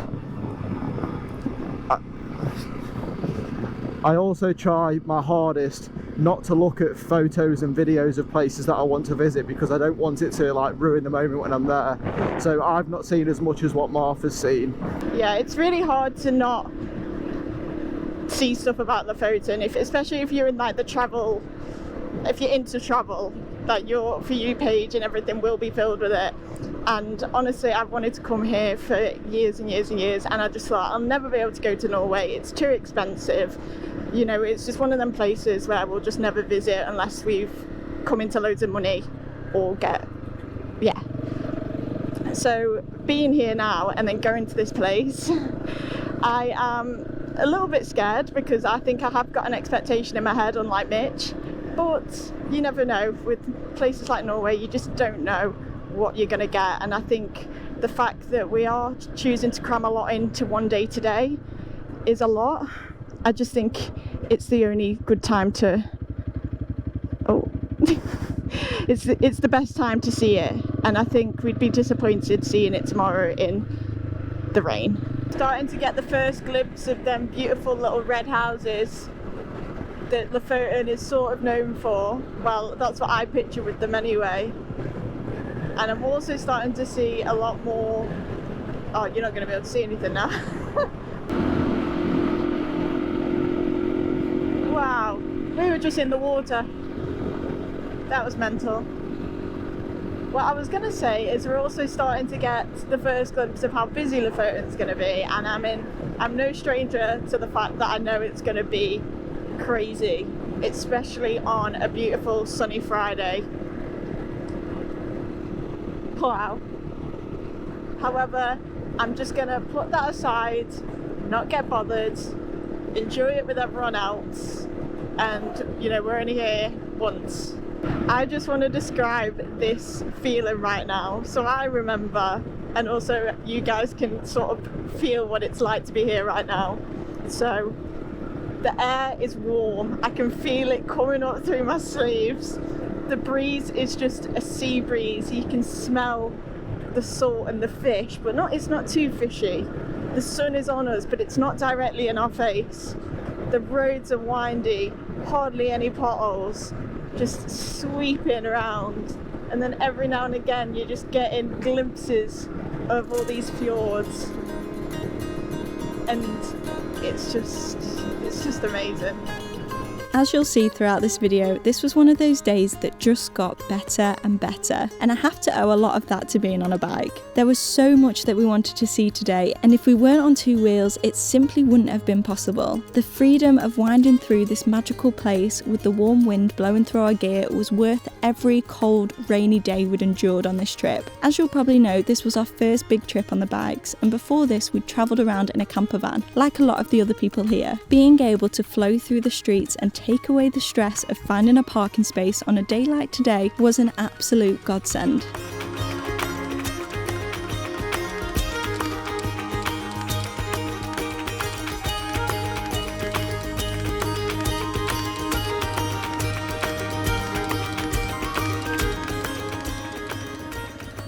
Wow. The roads just seem to keep getting better and better. We're currently heading towards a beach where we're going to have some lunch and potentially a swim, although I've really not seen anyone in the water. So that's making me think that it's as cold as it was the other day. And I don't know how much I can brave that. We'll see. But, I mean, everywhere around. Mitch is trying to kill a seagull. You don't realise how big these mountains are until you get this close to them. This has hands down got to be one of the most beautiful roads I've ever been on in my entire life. And I don't think the camera will ever, especially a GoPro, will ever do it justice. But wow, I'm running out of adjectives. No wait, verbs. Wait, what's the right one? Adjectives. But you just have to trust me that it's bloody amazing. Yeah. Wow.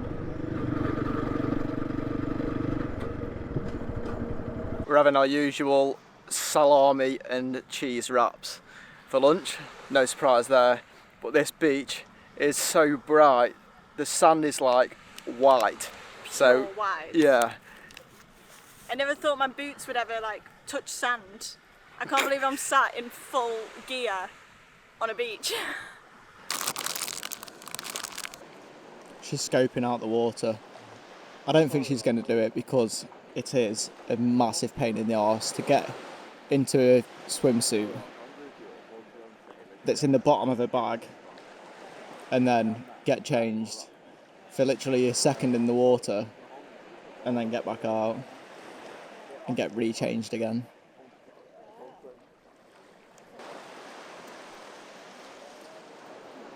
Yes, no? Yes, no? It's not cold. It's not cold? No, not compared to what we've been in. It's genuinely just the logistics of it. What, that's it, you're not doing it? No. Well, it was a short but sweet visit to the beach. Obviously, we've loved being on the bikes since we've been in Lofoten, but obviously the one negative is that we've got all our gear on right now and we're not situated at camp. If this was right next to camp, then obviously we'd have a beach day, but everything is now sticking to me. I was that hot because obviously you're not wearing massive like boots to the beach, are you, when it's like 26 degrees. I've touched the water, that's good enough. And now we've got some really cool spots to go see on the way to hopefully getting a camp spot tonight, because it's first come first serve and you guys know how busy it is. So we'll see how we get on there as well.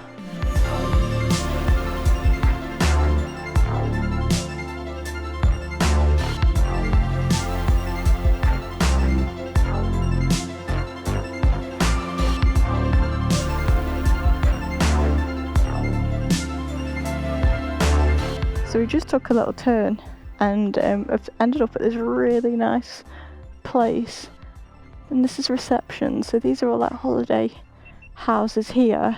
There's kayaks, everyone's kayaking. I don't know if they own these as well.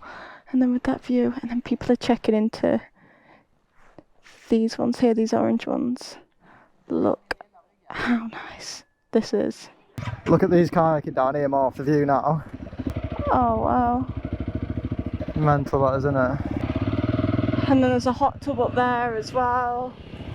Oh, these are all, oh, honestly, wow. Oh, that one's like a 2-story one. You reckon we can do some press for them and they'll let us stay? Honestly, that'd be the dream, to be staying in that. We've just got to hope there's enough patch of grass for us at this campsite. Big enough patch.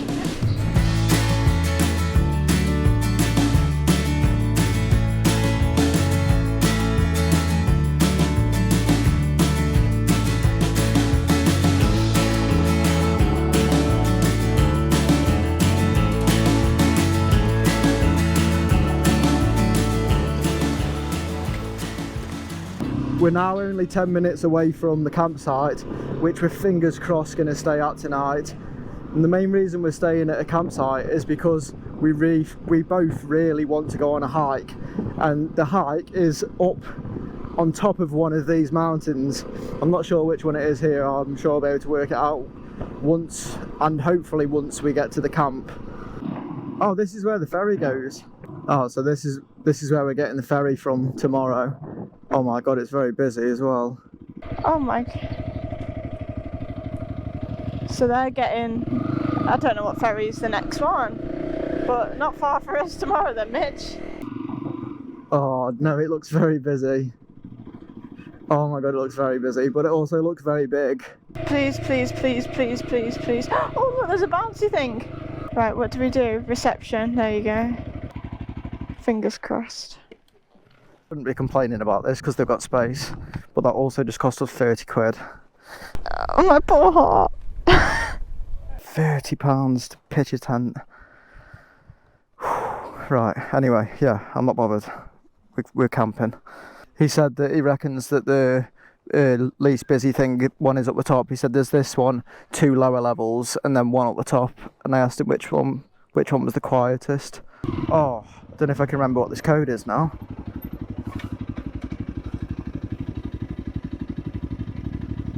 Yes!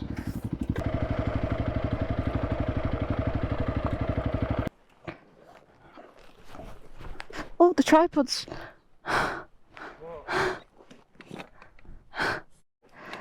my god.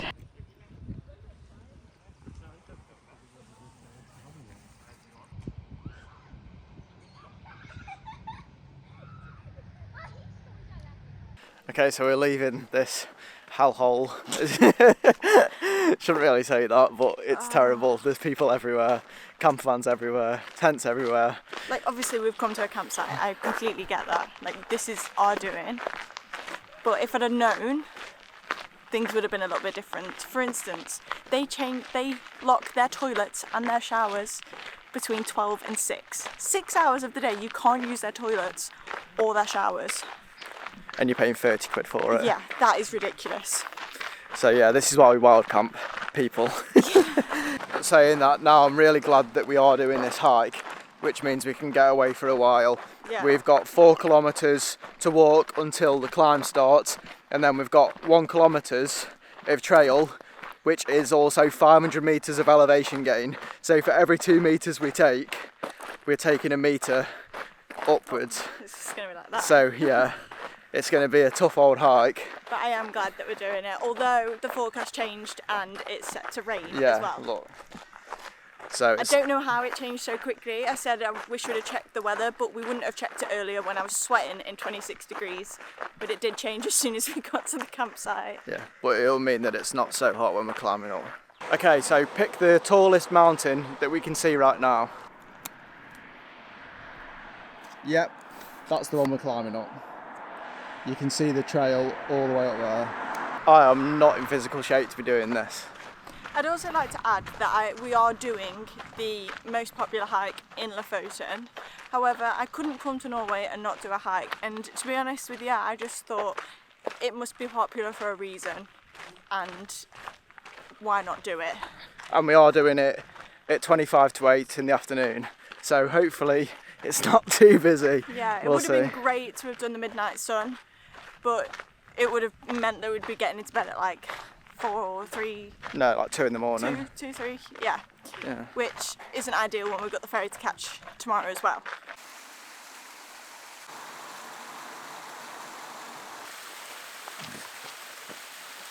Okay, let's see how long it takes us to climb nearly half a kilometre.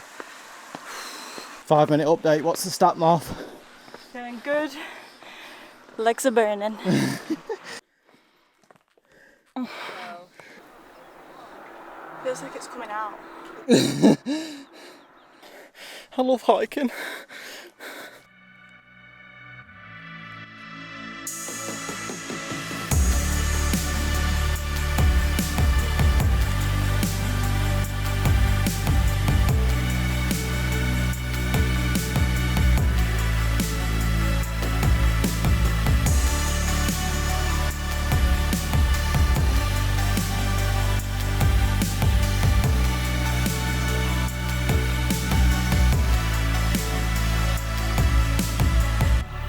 Okay, it was all worth it. This is truly amazing and exactly what I pictured when I thought of Norway. Like, this is the picture that I had in my head, and it feels really nice to have done something a little bit different, because we'd already seen it from down below on the bikes today, which was equally amazing, but then being up here as well, appreciating it in a little bit of a different way.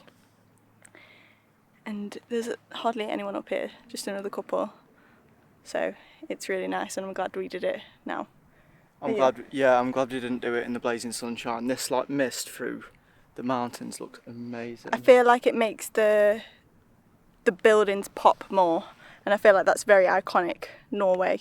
I'm not looking at the buildings. The mountains as well. Look at just the everything. mountains.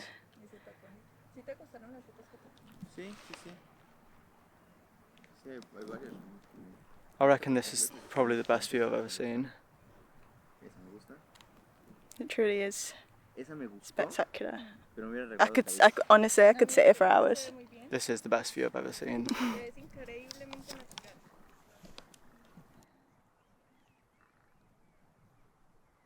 I don't know if you can see this on camera, but look at the sky over here compared to here. Completely lost vision, because that's all rain coming this way, and we're going back along there. It's forecast 50 mil of rain tomorrow here. The rain is really starting to come. These raindrops are massive as well, so I think I'm going to have to put you inside the dry bag that I thankfully brought with me, because I actually planned well for once.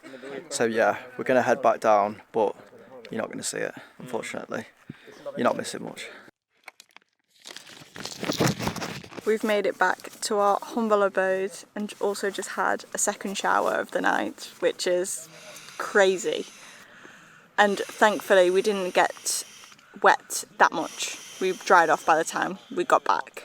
So all in all, it was a pretty good hike, and I'm so glad that we did it. Lofoten lived up to the hype. Really? That's what you're saying? Yeah. Yeah. Wow. I didn't think I'd hear that from you. Yeah. No, it was amazing. But we've got to get a ferry tomorrow morning, and there's some logistical issues with it. So we've got to get up early to try and solve them, but we'll tell you all about that in the morning. So yeah, early night tonight, and then hopefully smooth sailing. See what I did there? Yes, very smooth sailing, conditions-wise as well. Yeah. So yeah, we'll catch you in the morning for that. So the last time that you saw us, we were in... Where were we in? Lofoten. Lofoten. And now we're like an hour south of a city called Bodo. And basically, a lot's gone on in the past 48 hours. We're currently outside of an Airbnb. So later on when we park up for camp, we'll explain the whole situation.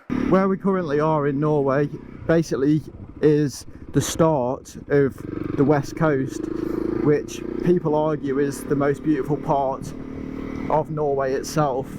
Over the next, I don't know how long, this is something that we're struggling with on this trip. We're going to be riding down Highway 17, which when I've been reading up about Norway, people say you can't miss. So hopefully it lives up to it. One thing that we really, I say keep an eye on it, need to do, but every single time I look at the weather, it is changing. Like literally hour by hour, the weather's changing. The next day it'll say it's raining, the next time I'll check, it will be completely dry. So it's getting to the point now where we're just going to have to ride and see what the sky looks like in front of us. And we're also realising that you can't run from the rain forever, because it does change, and you know, if we keep doing that, we're never going to finish this trip. And that's something that we're realising, is that we completely underestimated how long this trip was going to take us. We said 4 weeks. It's now the start of July, and we thought we'd be in 4 weeks' time. That would be in 7 days from now, and we're nowhere near done at all. Whilst we've been in Norway, we've been getting stuck at quite a lot of these roadworks where we have to get, what's the word for it, Marv? Yeah, escorted through. And each time we've been waiting like upwards of 20 minutes, and it really adds on to your riding time throughout the day. But I suppose that's why the roads are in such good condition. Here we go.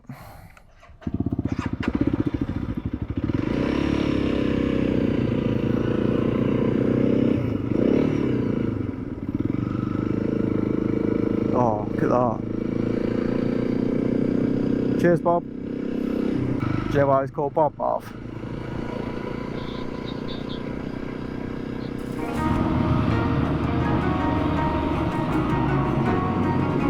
Wow, what a view!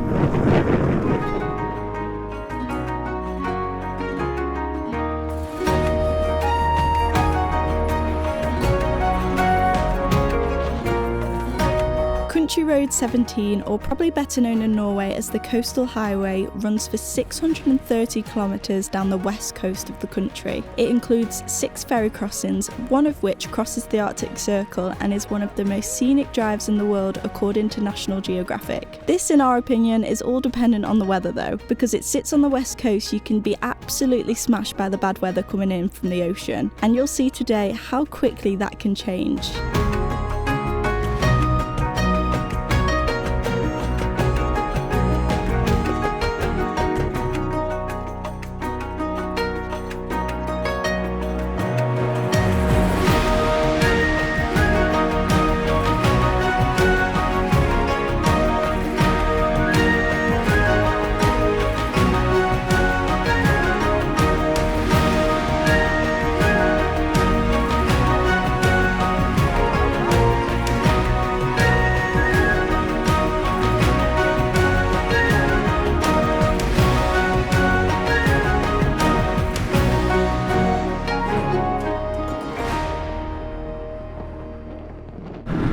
just been riding along this road, we just had a conversation about the fact that the road was a lot quieter, and now this isn't the typical route through the country now. Like I said, it's a scenic Highway 17, and we thought, oh, maybe not everyone's taking it. However, it seems that, oh wow, look at that glacier. Oh my god.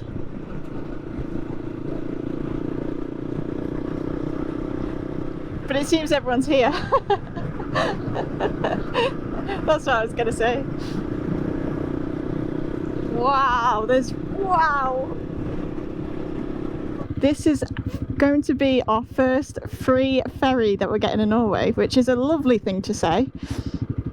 And it's our shortest one. This one's only going to be about 13 minutes long, I think. It's really not far. It must be, it's literally just over there. I don't know what this one's going to be like, but I'm just buzzing that it's free.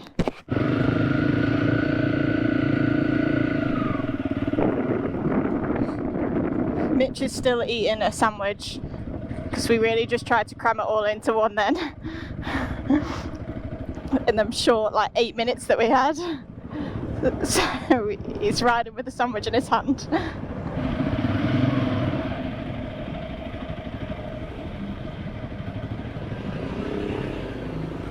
So I'm assuming we don't rope or anything. We just, yeah, I've left it in gear and I've put the steering lock on, but I don't think we rope or anything.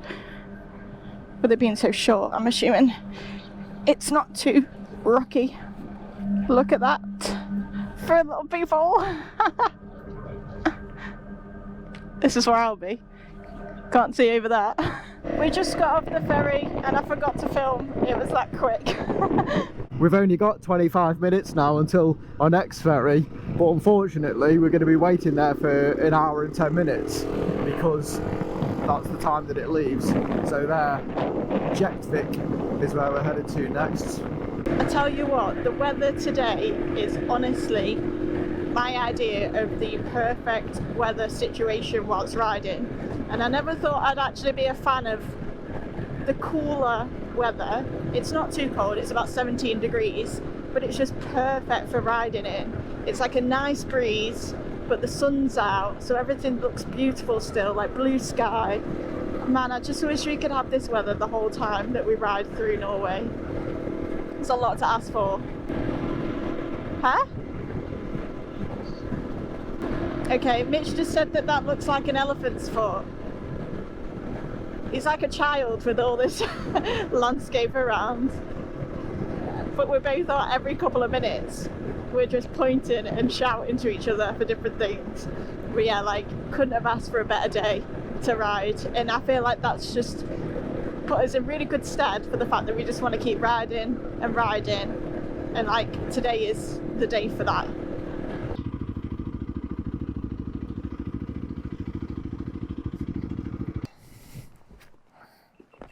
Oh! Fucking hell, that's close.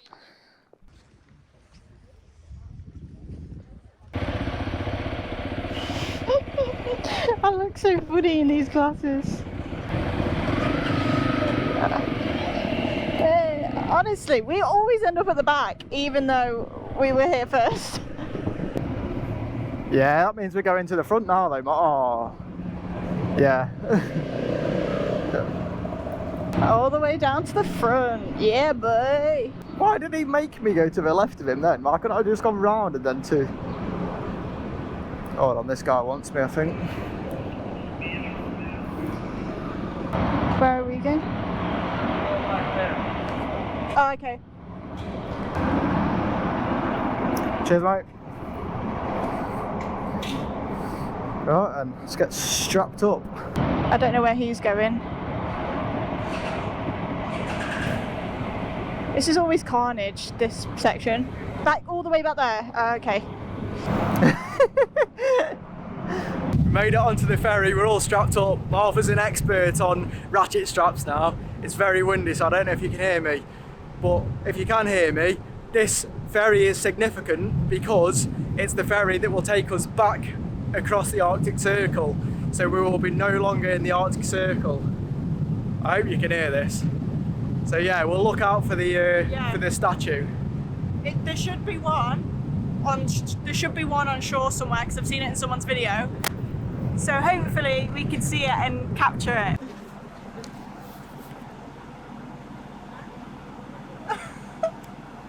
You got it? Yeah.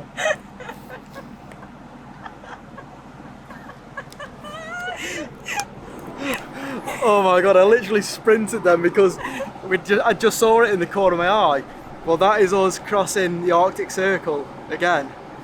That was a quick visit. That was not one we'd made this time, and I can't believe we nearly missed it. I can't even see it that well. Oh, well, that's it. Maybe it won't be dark now. Maybe it'll be dark now at night for maybe like 2 minutes of the night. Yeah, my phone is already going down, so it's gone from 7 days today to now 5 days. So it's going to keep going down now. Soon we'll have a sunset again, which would be nice. It'll be weird. Once again, guys, it was absolutely chaos. And we're suddenly here. Everyone's off apart from us. Mitch is now gone.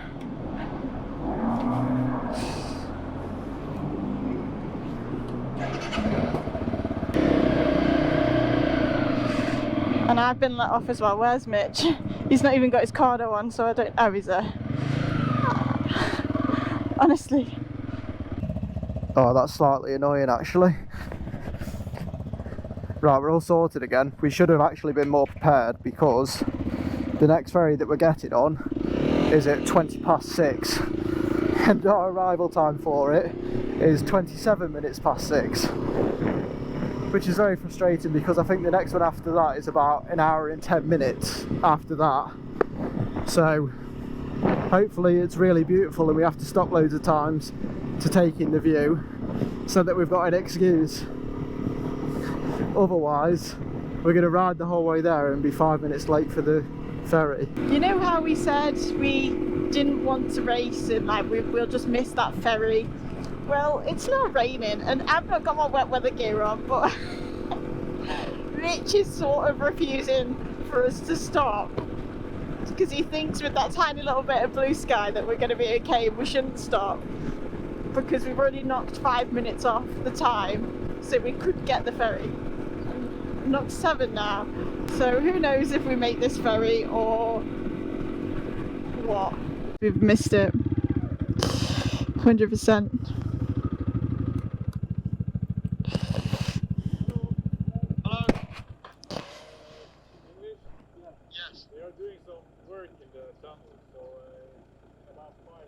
Okay.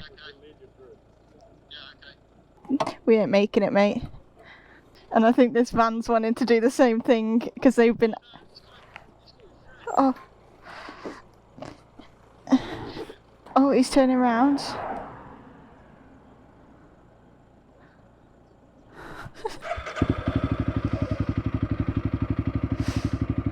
Oh, beautiful.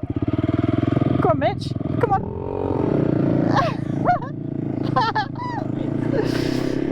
Oh, honestly, yeah, I don't know why we do this. Like, if you could have put money on us 20 minutes ago when we said we're not going to rush, we'll just take our time. Can we do that absolutely now? Oh man, I just don't see it happening, Mitch. We've got 5 minutes left. I don't know if we're gonna do it. I'm getting soaked because we haven't stopped to put on the waterproofs. Wait, have we done it? We need to get to the front. Cool.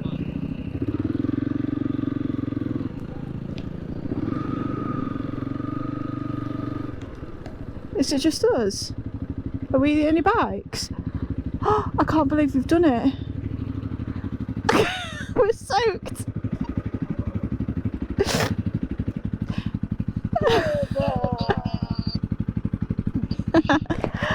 I'm buzzing about that. Me too, because if we'd have missed that we would have had to wait until 7:30 and it's currently 6:15. And that in the rain would not have been fun. Up. Is that what you're saying? Up? Yeah. Oh, is it because it's dry? Get in there, Sonny Jim. Is that actually why, do you reckon? I don't know, but I'm taking it. Right now I am buzzing. That is sick. Oh, amazing. It's the small wins, isn't it?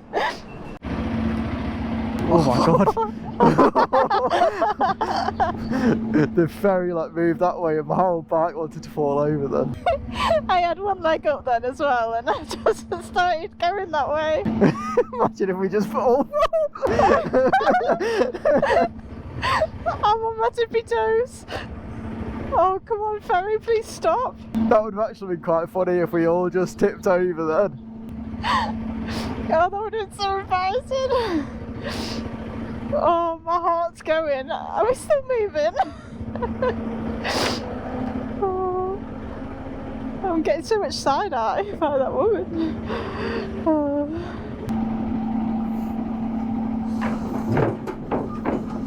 It's like a motocross start, but with a really slow gate. Is he letting us go, all the cars? Yeah. And it's nearly stopped raining. Right, off to camp we go. Wow.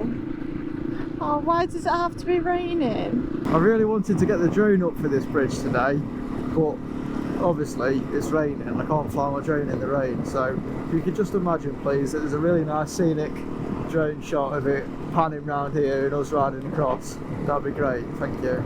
Oh wow, this is such a cool bridge. There you go, you can sort of see the bridge there. This is another one of these camp spots where we're just chancing if there's going to be a place for us to be able to pitch a tent. And I don't even know if this is tidal or not. Are we going to have to park? It's not looking good, bruv. There's toilets and water. I didn't know if we could go on this patch and keep the bikes over here. Does it say anything about no camping? Because that looks perfect. We can't ride the bikes though. There's a sign about that. But I don't see why we can't pitch there. That's just talking about swimming. Although it looks a bit boggy. Yeah, but we'll just pick a high spot. Yeah, that'll do me.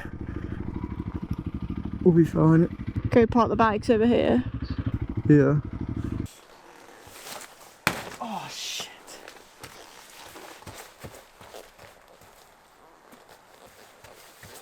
I can't be asked to keep running back and forward. Something's going to break in a minute. Do you reckon I can throw my laptop? What about your helmet? No. This is probably our best spot so far in Norway in terms of facilities that we've had. We've managed to get a spot here, right next to the water, with a shelter. Just round the corner there's toilets and water. And even a spare flip-flop if you've lost yours. And a car if you're bored. Oh yeah. Look at that. Honestly, when we first got to this place, me and Mitch said to us that I really want to high five you, and we were just trying to high five, both in our like matching waterproofs. We look like absolute geeks. But I was just so happy to come across something like this because we haven't had this sort of setup since Finland. And honestly, it does the world of good to have a little shelter, especially when it was raining as we were riding here. It's been so nice to know that we've got shelter to cook in and stuff.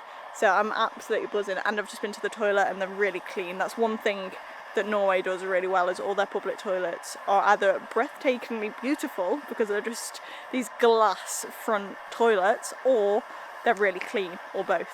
So yeah, buzzing about that. And then a family's just turned up with inflatables. There's already a girl swimming in this water as well. So I'm not sure about that. It's quite cold. But I think they're going in the water. So fair play to them. We're just cooking up baked beans and pasta for tea. We haven't been to the shop today, so it's just a very basic staple meal. I'm quite happy about it, but it's going on over there, so I haven't filmed over there because it's really loud. So we're gonna have that for tea and sit in our little hut. I'm not allowed to do that now. If you know, you know. Look at that for a gourmet meal. There you are, darling, for you. Thank you very much, sir. And I'm gonna have... Oh my god. Okay, so at the start of the video we said we would tell you what was going on the previous 48 hours before the video. So we're going to go for a little walk around this water now and just fill you in on what happened. Well, it's not going to sound as bad now. no, it was definitely not as bad as it felt at the time, but when you've been travelling for 3 weeks, it was a rough couple of days. Yeah. Well, starting from the top, basically. The previous night I said that we had some logistical issues with the ferry leaving Lofoten, and basically what that involved was they charge you 250 kroners, which is about £26 nearly, to reserve a space on the ferry.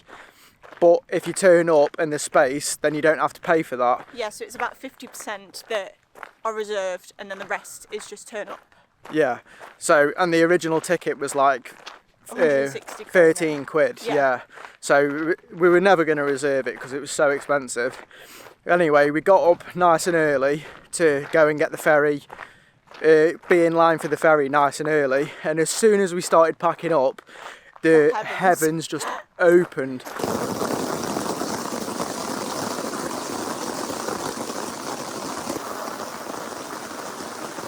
So we packed up as quickly as we could, got down to the ferry. We got there at 9:30 and our next ferry wasn't until 12.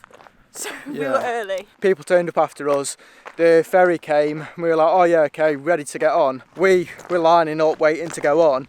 And then basically, there was no point in being there early because they just let anyone on in a random order. They let about 20 bikers on before us, and we were left on this little bit on the side, basically not knowing if we were going to be able to get on the ferry. And obviously straight away that was just stressing us out because we were piss wet through. Yeah, it was raining at the time. Yeah. We were in like technically the second lane, so as the numbers went, so we should have really have gone on first because these were like on a different, like number 6 or something, but we were just left in the dark, well, in the rain. Yeah. Just waiting. Anyway, we got on the ferry. Oh yeah, that was completely forgot about that. So previously we got on a ferry. Martha was sick as a dog, so we really like provisioned for this ferry because it's 3 hours. We took these travel sickness pills that we've had since we were in Thailand. Anyway, let me tell you, there's no wonder Martha was falling asleep on a bike. The last ferry, yeah. The last ferry, because when I took one, I felt like I was like high. It was terrible. On that ferry, we were just absolutely knocked out. And when we got off, we just felt absolutely dead. We'd already booked a hotel. We'd booked this hotel to have a reset, get away from the rain, just like relax for 24 hours. Yeah, got there, breakfast wasn't included, which was like, yeah, that's a bit shit, but it's all right. Then he turns around and says to us, on the listing, there was parking for the hotel. And then he said to us that the parking, you have to pay for both bikes, even though we'd be in one car parking space, and it was £20 each to stay there. Yeah, so I was fuming. The thing was, it was just one thing after another on this day, especially after feeling like shit getting off that ferry, still piss wet through. We didn't have to drive far to get to the hotel, but then getting there, it was already, nearly 5 o'clock at this point. We just wanted to get in the room and just chill out, and now we were paying for like more than half the price of the room just to park at this hotel. Yeah. So luckily I noticed across the road that there was a train station which you could park at for free after 4 o'clock, which it was, and it was free on a Sunday, which we didn't know until later, but luckily it was. Right, I need to speed this up now because of how long this clip is. So yeah, I'm going to go really quick now. Stayed at that hotel, felt like we had no rest at all. We just tried to dry everything, slept, woke up, packed the bikes and got straight back on the road. Martha was like She was in a very delicate time of the month anyway, weren't you, Duck? Yeah. Very delicate time of the month. And yeah, in a space of about an hour, I think she cried about 6 times since we got back on the bike. So I was like, I'm not travelling with you today, because I was getting pissed off. I'd gone past the point of being sympathetic. I was getting angry because Martha was just crying and I was getting tired. So we booked the next Airbnb, drove 40 minutes south of Bodo, and basically got the relaxing that we needed there. So yeah, that's what happened. It sounds very minor, but at the time, and a very hormonal Martha, it was crap, let me put it that way. Yeah, it was just one of them times where we can laugh about it now, but if you'd have laughed at me then, I would have punched you in the face. Yeah. But anyway, today's been sick, so I'm really happy we're back on the road. We're both feeling refreshed now. We have also realised that we need to really push on, or else this trip's going to last us until we're about 56. So we're going to be riding a lot more each day and trying to push through Norway a lot faster so we can get to Sweden and get back off road. So that's not saying that we're not going to enjoy Norway. We're really looking forward to it, but it's all sightseeing to us, so we're just going to enjoy the sights throughout the day in longer days. Yeah, we just need to be on the bikes a little bit longer. We were getting a bit slack and, you know, just setting up a bit too early for what we were doing in Finland, and that worked the best for us. Kept us the busiest, which is what we like. Anyway, if this is one video, which I'm sure it will be, then thanks for watching so much. This trip's been amazing so far. We're glad that we had that reset yesterday. So my face no flame music. It's getting all emotional, wasn't it?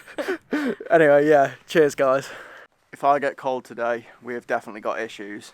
I'm wearing about every single layer that I can possibly put on to ride the bike, apart from my waterproof jacket. It's only about 11 degrees today, which doesn't sound that cold, but we're planning on riding the rest of Highway 17 today, which runs the whole way down, well not the whole way, but really close to the western coast, and that can get smashed with weather. So even though the forecast's not give us any rain today, I'm definitely expecting some, and some cold wind coming off the sea. And although it might be cold and wet, I am still really looking forward to this ride, because we've been told that this is one of the most beautiful roads to ride in Norway. So I am looking forward to it, although we're not going to have the best weather for it, but sometimes I feel like that adds to the mood. So we're just going to run with that, with how the scenery is going to look today. I genuinely have a fear every single morning that my bike's not going to start. So let's have a look today. Yeah. You beauty.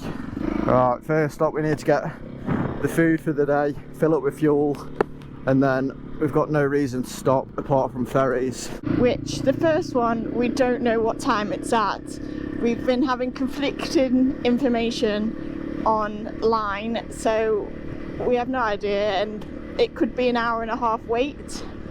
So let's just hope that we get there at the perfect time. Okay, so we've had a massive change of plans. Well, a quick change of plans. The fuel here is absolutely extortionate. That's nearly £2 for a litre of unleaded, which it fluctuates so fast. In 10 minutes down the road, it could be about £1.70. So we're going to hold out on fuel because we're not desperate, and also hold out on getting food because the ferry, we think, leaves at 35 past the hour every hour, and if we went there we'd miss the next one by like 5 minutes, whereas now we should get there with a few minutes to spare. So we'll have to see. Oh, well, there's nothing here. Oh, well, there's people queuing, so that's a good sign. Forvik, that's where we're going, isn't it? Yeah. Okay, that's good. I was sort of just expecting to see a ferry, that's all. Yeah. Alright, well, we'll see. I could see a ferry in the distance there coming around. Oh, Monday to Friday. So Oh, 11:50. Oh, it's at 50. What time is it now? 32. So we just rushed it. Oh. This is one of the last long ferries that we've got to get. This one's around an hour long again. But we've just found out, which is very unfortunate, that once we get off this one, we've got a 15-minute ride until our next ferry, which is then going to take us... Oh, I can't concentrate while I'm doing this. We've got a 15-minute ride to our next ferry, but then the other ferry is not going to arrive for like over an hour. So we just rushed all that for no real reason. But the good thing about having these ferries is that we get to rest. What? Yeah. Once again, we're the last people to be getting off the ferry. Everyone's already gone down. I didn't even realise we were getting in to Fulvik, where we are now. Oh, that's the wrong place. It's the next door, this one. Oh man. Hopefully by like the 12th ferry we get, we might be alright. And the last one's off the ferry.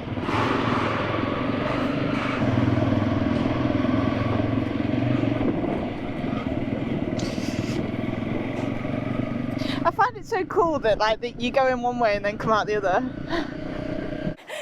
We have got a long time to wait before this next ferry, an hour and 20 pretty much that we've got, and we want a hot drink, so that's exactly what we're doing. We've had to get everything out of Mitch's bike to get the kettle on. We're also going to make a coffee, make some sandwiches, sit here on this little bit of brick. There's a motorhome looking right at us. They're inside their van. There's a full, don't know which is the best way to show you. You see that? There's a full row of people behind us. But yeah, we thought, well, we've got enough time, so might as well. Might as well.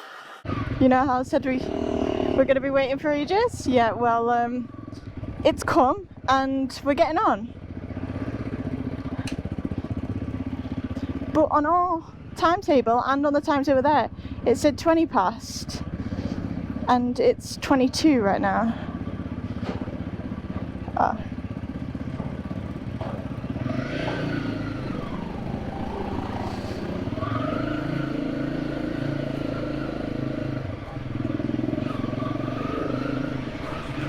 At least we go upstairs again. So we've just quickly rushed on. Nothing. Mitch just Mitch is like that. But we still got our coffee. I will be sad if we're waiting here now for like 40 minutes because I need a wee. Well, we got lucky with that ferry, although it was a little bit of a rush. It was quite nice to not have to wait around for so long. We've got one more to get today, and then we'll actually get some riding done. Yeah, we've been travelling since 11 o'clock, and we've rode for about an hour, and it's now 2 o'clock. Oh, nice one, mate. Even put a little ramp down for us. Does he know that I'm a hard enduro champion? Thanks. Hey, boys! We've got our fuel and food for a bit now. We've restocked Martha's duffel bag. It is extremely full and heavy, but hopefully now we should have tea for a couple, maybe a few days. We still have to go every single day because we have to pick up yogurt for overnight oats or meat or cheese for lunch, so it doesn't really save us any time. But we've got 45 minutes now until the next ferry. Luckily the next ferry runs every half an hour, so we're not going to be there for too long, and then we can eventually start making some actual ground today. I feel like today we've hardly recorded any of the road, and there's a couple of reasons. One, because we haven't rode that much, but two, because this layer of cloud is just taking the peak off the top of all the mountains, and it sort of like dwarfs all the mountains. Obviously they're still cool, but you just can't enjoy them to the full extent. Wow, look at the size of that house! That is insane. I really feel like we've had such a non-such day, and I mean it's 3:30 and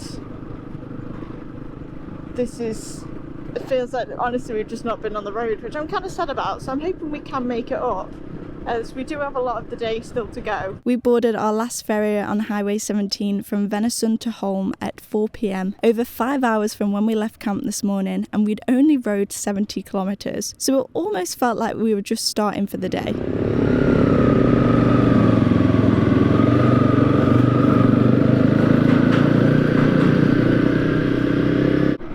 Like now we can truly set into the riding for the day at 5 o'clock because we've got no more ferries and the views are pretty spectacular, albeit if they're clouded over up top, but there's something so mysterious about it.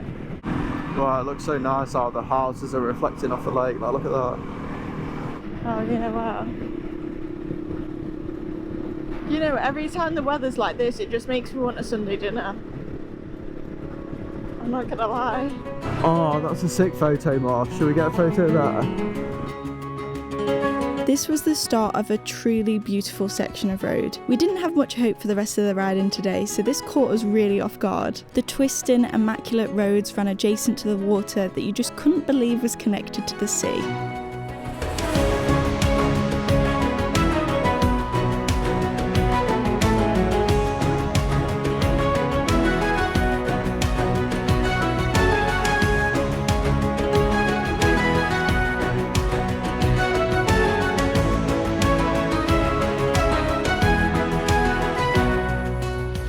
Unfortunately, it was over before we knew it, and we now had a section of road that led us towards Trondheim, which wasn't very interesting. We decided to see how far we could get under our belts before calling it the night.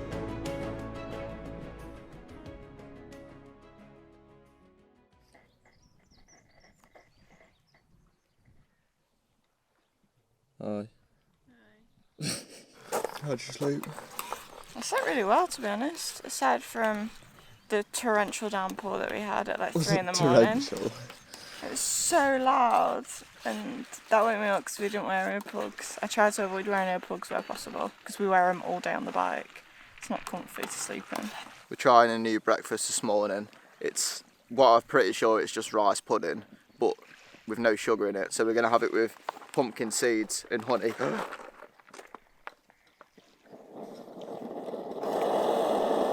But I've been watching loads of Outdoor Boys, and he cooks loads of food in a plastic bag and then just boils water and sits that in there. So that's how we're going to do this to try and save on washing up, because Martha keeps moaning about washing up. Only took about 2 hours to cook. Now I see why we have overnight oats every morning. Could have left by now. Aye. It looks rather interesting. On the back of the instructions and on the front, it recommends for it to be had with butter and cinnamon, which I feel like is such a weird combination for rice pudding or whatever they're calling this. I'm assuming it's a breakfast thing more than a dessert. Would you say? I don't have no idea. That looks delicious. So white. We're hoping this fuels us up because we've got a big day ahead, with one job including trying to sort my chain out. And yesterday we didn't have... Fitting a new chain, not sorting your chain out. Oh, fitting a new chain. And yesterday we didn't have a very filling breakfast and I was just hungry all day. So I'm hoping that this fills me up. So like Martha said, the first job today is to go and get Martha a new chain. And I'm hoping that the shop that we go to today is very friendly, because this has the potential to go very wrong. One, we don't have a stand to take the back wheel off, so I'm hoping that they lend us one of them. Two, we've got an issue with Martha's bike, which we've already mentioned, but I'll go over it again. So this bolt that you can see here is what you use to adjust the tightness of your chain. This pulls the wheel back, and then obviously that is what tightens the chain.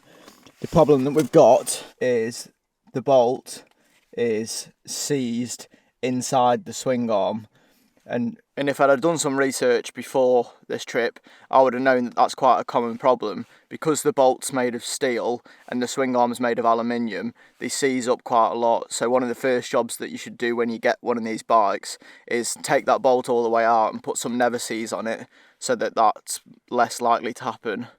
So yeah, that's happened, and that means that once I fit the chain today, if it isn't perfectly tensioned or close to, then I've got to try and mess around with that bolt, and if I strip that thread, then we're in shit basically. I've been spraying it on and off for a day and a half with this penetrating lube, and that's why I've put Martha's back wheel on a rock to try and make it go downhill, which isn't really doing that well because it's not downhill, but it's a bit better than where it was. But yeah, I'm just trying to make any chance of it happening better.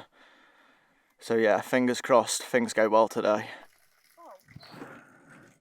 Yeah, I know, I told you I've not been hardly drinking anything. We've just quickly stopped a couple of minutes down the road because there's this natural water fountain here, and I wish this was in English because this must have been some old boy who used to carry water all over the place. Hey, I say old boy. Maybe that's when he started, but that's when my dad was born. My dad doesn't look that old. Not yet. Just about to pull away, and I looked down because I could smell something. I thought I'd melted my trousers on this again. Look, I just noticed that bolt. I don't know if that's always been like that. It looks like it's been like that for a while.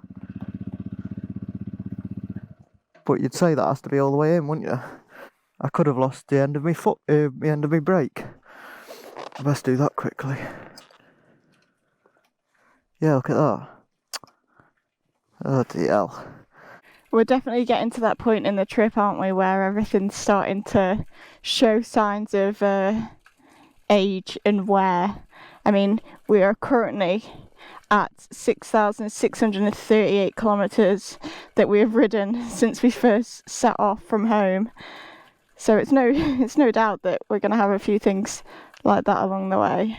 Yeah, it's really hard because I'm looking over the bike pretty much every morning just for obvious stuff like that. But it there's that many nuts and bolts and stuff that stuff's going to go missing. Anyway, I'm glad that I saw that one. Imagine losing that, that'd have been a nightmare. Right then, let's see how this goes down. Alright, so we've been able to grab a chain. We've gone for a fancy one apparently, not a cheap one. And it's just cost us about £90. And we're now at the back of the showroom bit, and Mitch is going to try and install it.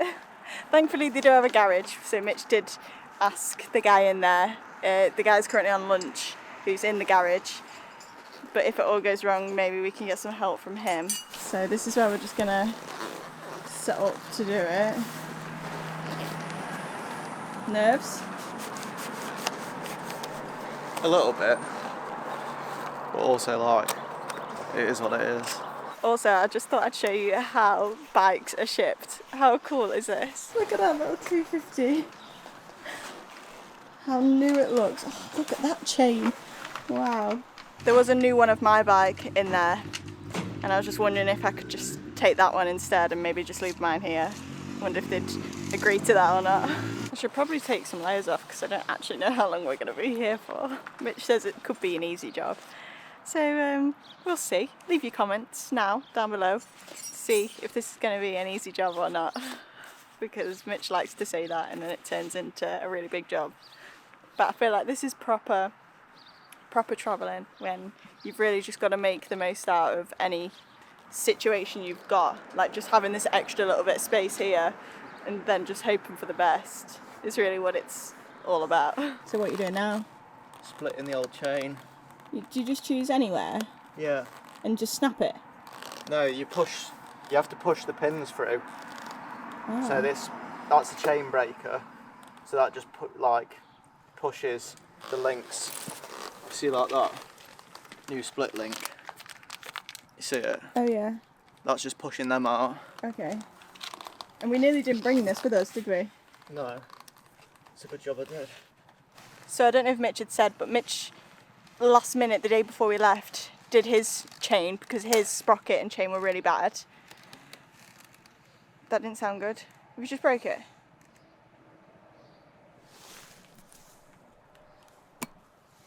There we go. That's that done. What? It's just broke my chains breaker. The chains broke the chain breaker? Yeah. Isn't it meant to be the other way around? It's completely flattened the end off. Oh, at the end. That's meant to push it out.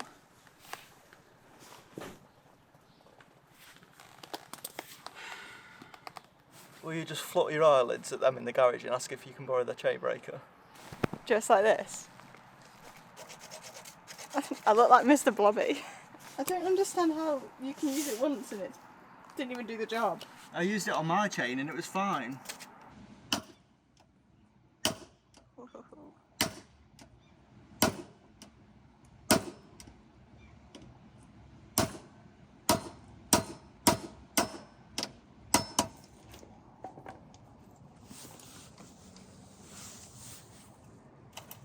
Oh, there we go. We're getting to pretty dire straits now. The chain, how it fits, will fit on too loose, and then to tighten it, I can't because that's seized. And I read on the internet that if I heat up this bit of the swing arm, then some people have had success of getting that bolt out. So that's the only thing that I can try now. I'm going to use our stove to do it. Otherwise, I don't know what to do then apart from just ask the garage if they can help me. I think we've done it, finally. We've been here for so long. We shouldn't count our eggs though. We shouldn't count our eggs, no. But we've just been going in and out. And not in that way. Not in that way, no. No. This bit here, and we've basically just been working that in and out on with this. Is that a ratchet? Yeah. Yeah. And then basically the process has been in a bit, out a bit. Mitch has then been putting it back together, lining the chain up, and then seeing how far we're off for when we have to take the links off to then put it together. And I'm going to have to hope that they'll split the chain for me again. yes, so now Mitch is now going to have to awkwardly go back over there and see if they'll split this chain for him now that we've got it right, because obviously ours is, well, it's going in the bin. So I don't know how much ground we're going to make today. It's not the most ideal situation that we're in right now, but it's one that needed to be done. Mitch has also realised that my sprockets are better than he thought, which is good, so I don't think we're actually going to change them because we'll have to go through this hassle again, and he says that they're fine. Well, his words were they're not going to kill you, so that's what we're sort of going with. My only concern is Sweden, as you guys know, we're going to do the Swedish TET. Once we get to Oslo, that's where we'll be heading, and we'll probably got about 5 days worth of riding there, and that's the main bit that I'm worried about because that's just going to be all off-road again, so the bike's going to be put through its paces. I don't know, we've just been doing this for so long. Is it all good? I hope so. They've done it? Yeah, they've done it. Imagine if I'd done it wrong now.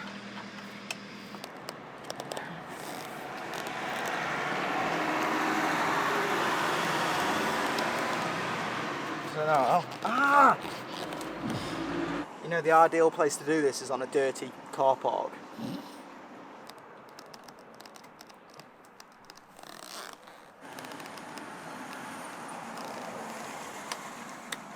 Yeah, like that. Yeah. Yeah. There we go. As easy as that? Right.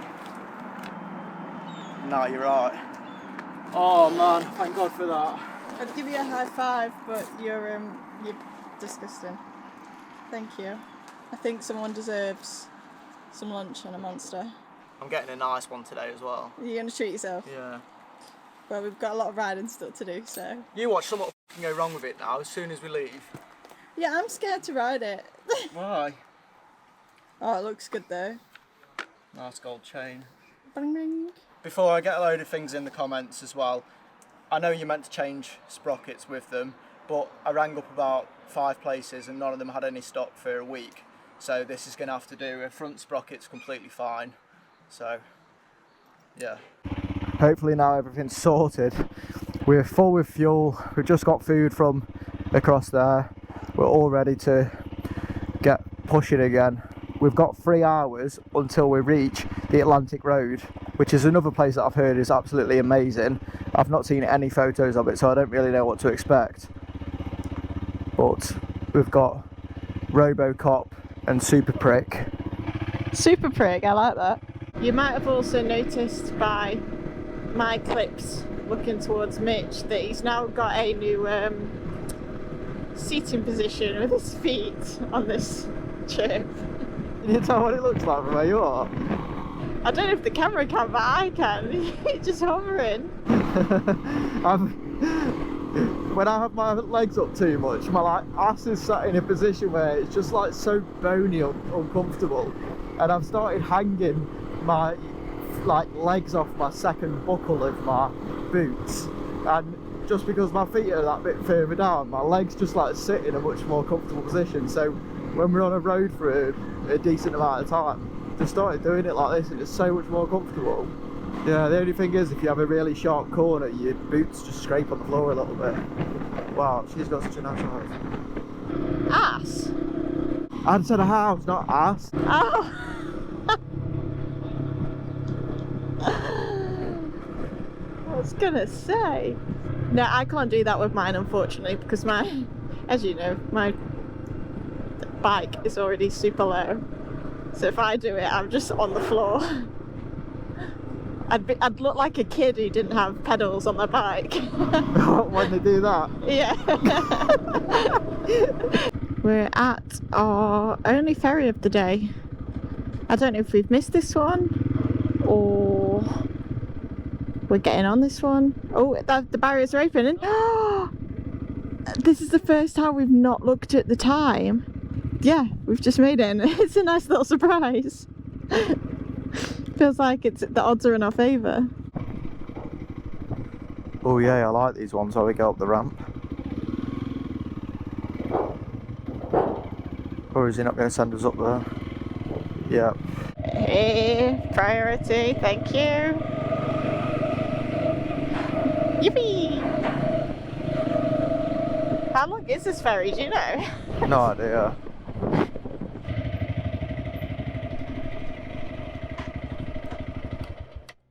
This ferry dropped us off a short ride away from the Atlantic Road, and the scenery on the way there was a welcome sight after the past couple of days riding on dreary highway roads. It was starting to get later on in the day after the fuss with fitting my new chain, so we were hoping that meant for a quieter experience.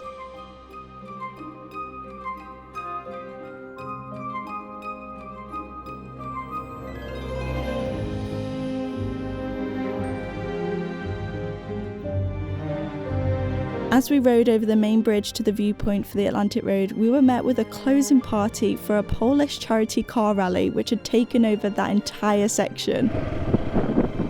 What in the world? What is going on? Oh. But on the plus side, this meant that the traffic coming through had been slowed down and we could take our time riding down this mesmerising coastal road.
Alright, so after a little bit of scoping, we've decided to do something a little bit different to what we've done before.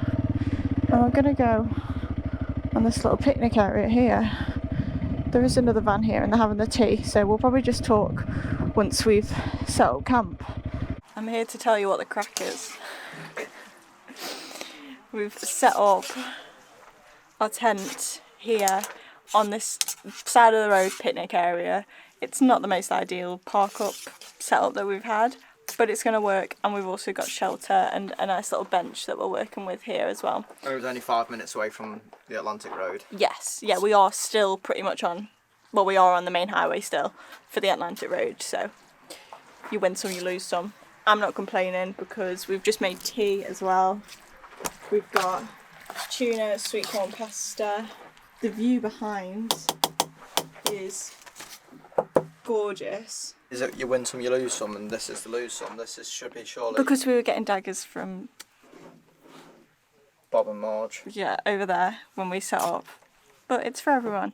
And I also came up with a great idea yesterday. This is the second time we've had this. I don't know. I thought he was going to say this is the second time on this trip I've come up with a good idea. This is probably true too. Is with our tuna sweet corn pasta, along with the garlic aioli sauce that we have it with, having crushed tortilla chips on the top. Because when we make tuna pasta bake at home, we always put like ready salted crisps or whatever on top. So that's just leveled it up. So I'm very much looking forward to this. It is 9:20 at night. And yeah, it's well needed right now. Oh, certainly it is, Martha. This is the first sunset we've seen, I don't know, maybe a fortnight. Yeah, which like, is... since the first day of the trip. That was the last sunset I saw. Oh, more than a fortnight then. Yeah. Which is kind of crazy, and I'm really happy about it because I'm very tired and it's going to make it a lot easier to fall asleep. I think it actually helps your body, you know. They say that you should come out at sunrise and like sunset, and it helps like your circadian rhythm. Yeah. Maybe that'll help now. My body knows. What were you doing? Okay, my body to know. It's like bedtime.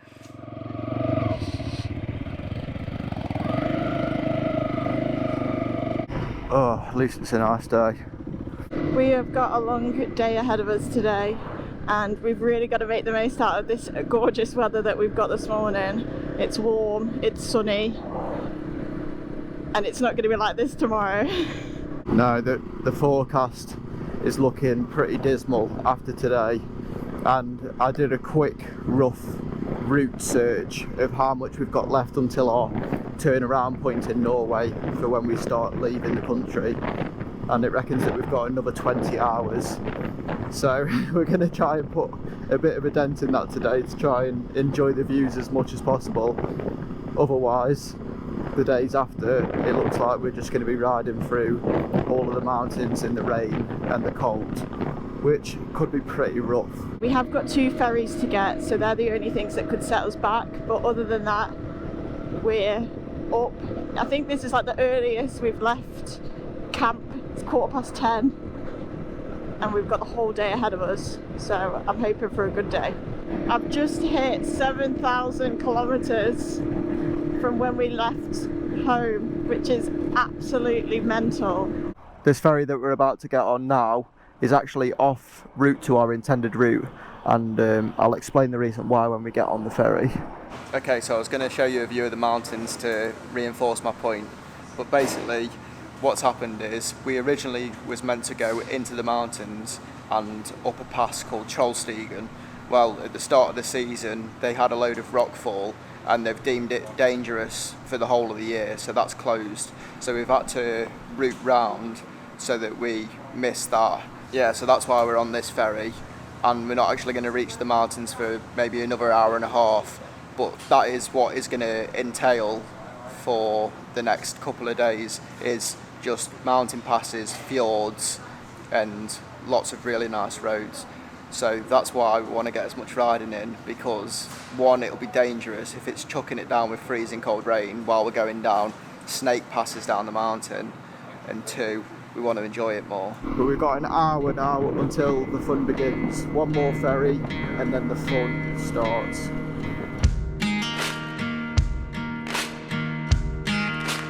Just a quick reminder guys that we made a note of all the important things on this trip, including our route and the campsites, and compiled it all into a map with loads of useful information and a digital free guide to come along with it. If you're thinking of planning a trip this way, it will save you so much time and is a great way to help support us to bring you these videos. I'll put the link at the top of the description. Look at this for a ferry crossing. I think this is also just a glimmer of what is to come.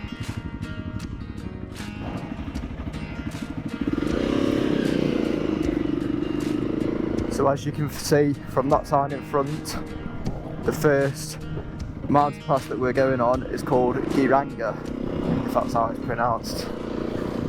We didn't really know what to expect for the mountain passes in Norway, as me and Mitch have been down some crazy passes in the past couple of years, so it was going to be interesting to see how they compared. Although before it was Mitch winding down them in a heavy panel van, and now I could enjoy the thrill of riding them myself. Yeah, I've never done anything like this before. My first little taste of some hairpin bends. I just gotta remember to turn. As we headed up towards the pass, the heavens opened from what seemed like nowhere. Where's it coming from? I don't understand. It was a quick reminder to make sure that we were making the most out of the sun in this country whilst you've got it. Looks like we're not going to be sharing this viewpoint.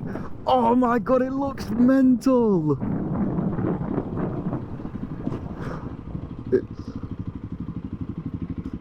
Oh my god.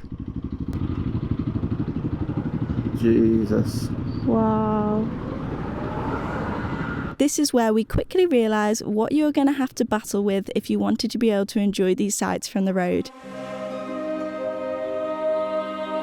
But I suppose what you expect when the views are this insane, it's bound to bring in the crowds, especially when these fjords are deep enough that cruise liners port at the end. The pass itself was small in length compared to what we have done before, but the view from it was really unique, which was great because you had plenty of time to look around when riding down. Oh my god, imagine just driving off the end of that! That is mental. It definitely feels so different doing it on two wheels, doesn't it? Oh, just imagine a Viking narrowboat coming up that now, and then there just being a little village at the end of that fjord that's just got farmland and just thatched houses. We've got to appreciate every second of this because tomorrow we'll be doing this in the cold and wet. Can you tell that my bike's weighted badly on one side?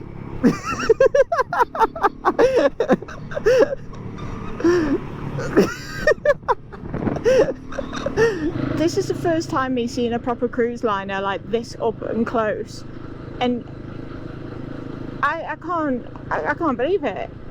It's mental. It's so big. But everyone looks so small. Oh my god, if anyone's seen the film Downsizing, then that's exactly what this is reminding me of right now. What the hell? Wow, this is busy. Oh, the food smells nice though. There's a sign back there saying that we've reached 800 metres, which in the grand scheme of mountains is not very high, but as you can see, we're at snow level now. You can definitely feel how cold it is. But I must say, doing this on a bike is a million times. Oh, look at that! I just want to ride into it.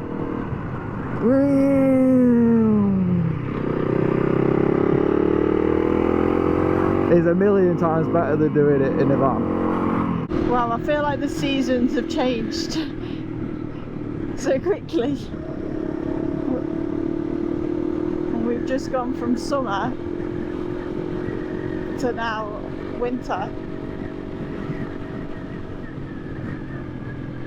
And everyone's touching up the snow. Wow.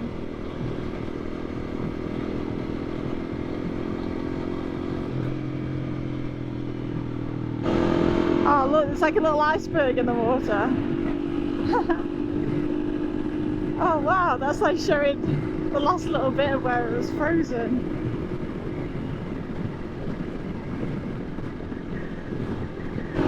Wowee. Need them hand warmers on. Wow, look at that waterfall. The little pass that we're currently going down, wow, that's sick. Oh my god, I nearly forgot to brake for the corner.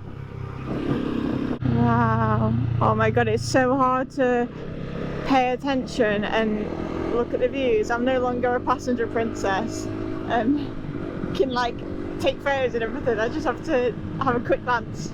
Anyway, what I was saying is, this pass that we're going down, we're actually just going down it to ride straight back up it, because this is technically part of the scenic road that I wanted to ride, and it starts 3.5 kilometers down here, so I wanted to ride it from start to finish.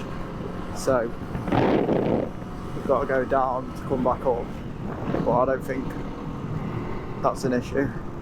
Look at this.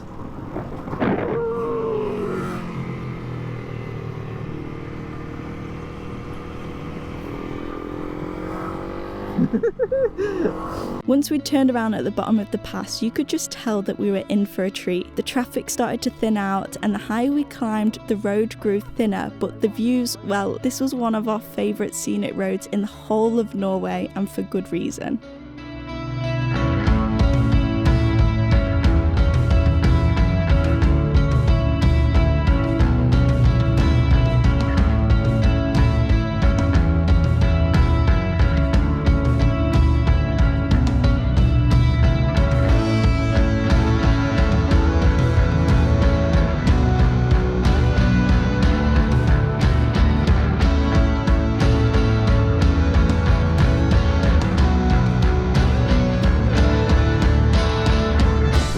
There's like this crazy colour coming from down the mountain now. I'm trying to record it on the camera because I don't think the GoPro will pick it up. It's like rainbowing through the valley. It looks mental. That's awesome.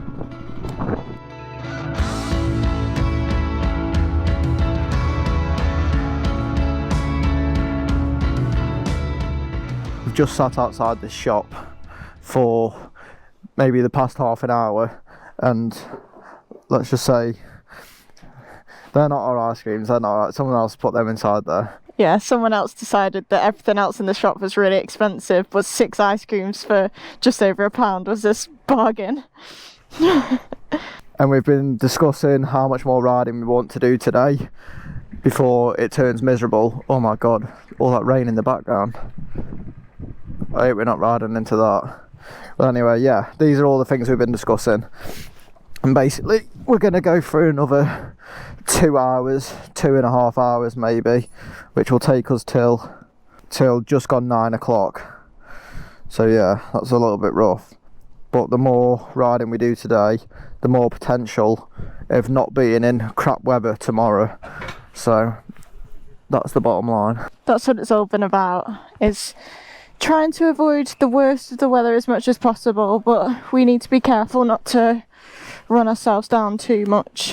But then I also don't want to be, you know, in a really shit place for the weather to be bad. So we've just been literally weighing everything up whilst we ate 3 ice creams each.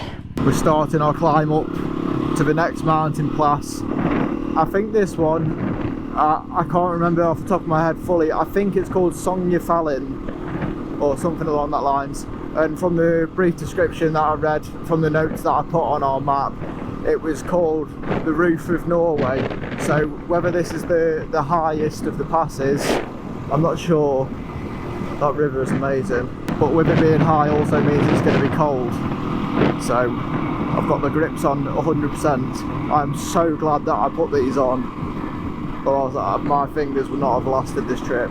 And just like Mitch said, as we climbed higher by the minute, it got colder. And just to add to the mix, the heavens decided to open. But we couldn't complain with how lucky we had been with the weather today. It felt like in Norway that if you waited around for the good weather to come in order to see all the sights, you would be travelling through the country for months. And with us wanting to travel to other European countries this summer because of the visa rules, this is just time we couldn't use sitting around waiting for the sun. Hence the reason we pushed ourselves to see so much today. The rain doesn't stop us from seeing what we want to see, but it sure does make it that much less enjoyable. Luckily, it slowed down enough to enjoy a cold but beautiful ride over the pass. On the other side, we dropped into a village called Skjolden, which honestly looked like something out of a movie. The reason there's so much voiceover in this video is because we rode through most of today with our jaws dropped, and we must have said the word wow about 200 times, and that's about it. This village sat at the end of the Sognefjord, which is Norway's longest and deepest fjord, and the view back down the fjord with the turquoisey green coloured water was one of the most dramatic sights we had ever seen. The closer we got to camp, the heavier the rain became, and this time it didn't look like there was any signs of it stopping. Right, the GoPros are getting soaked, we're getting soaked.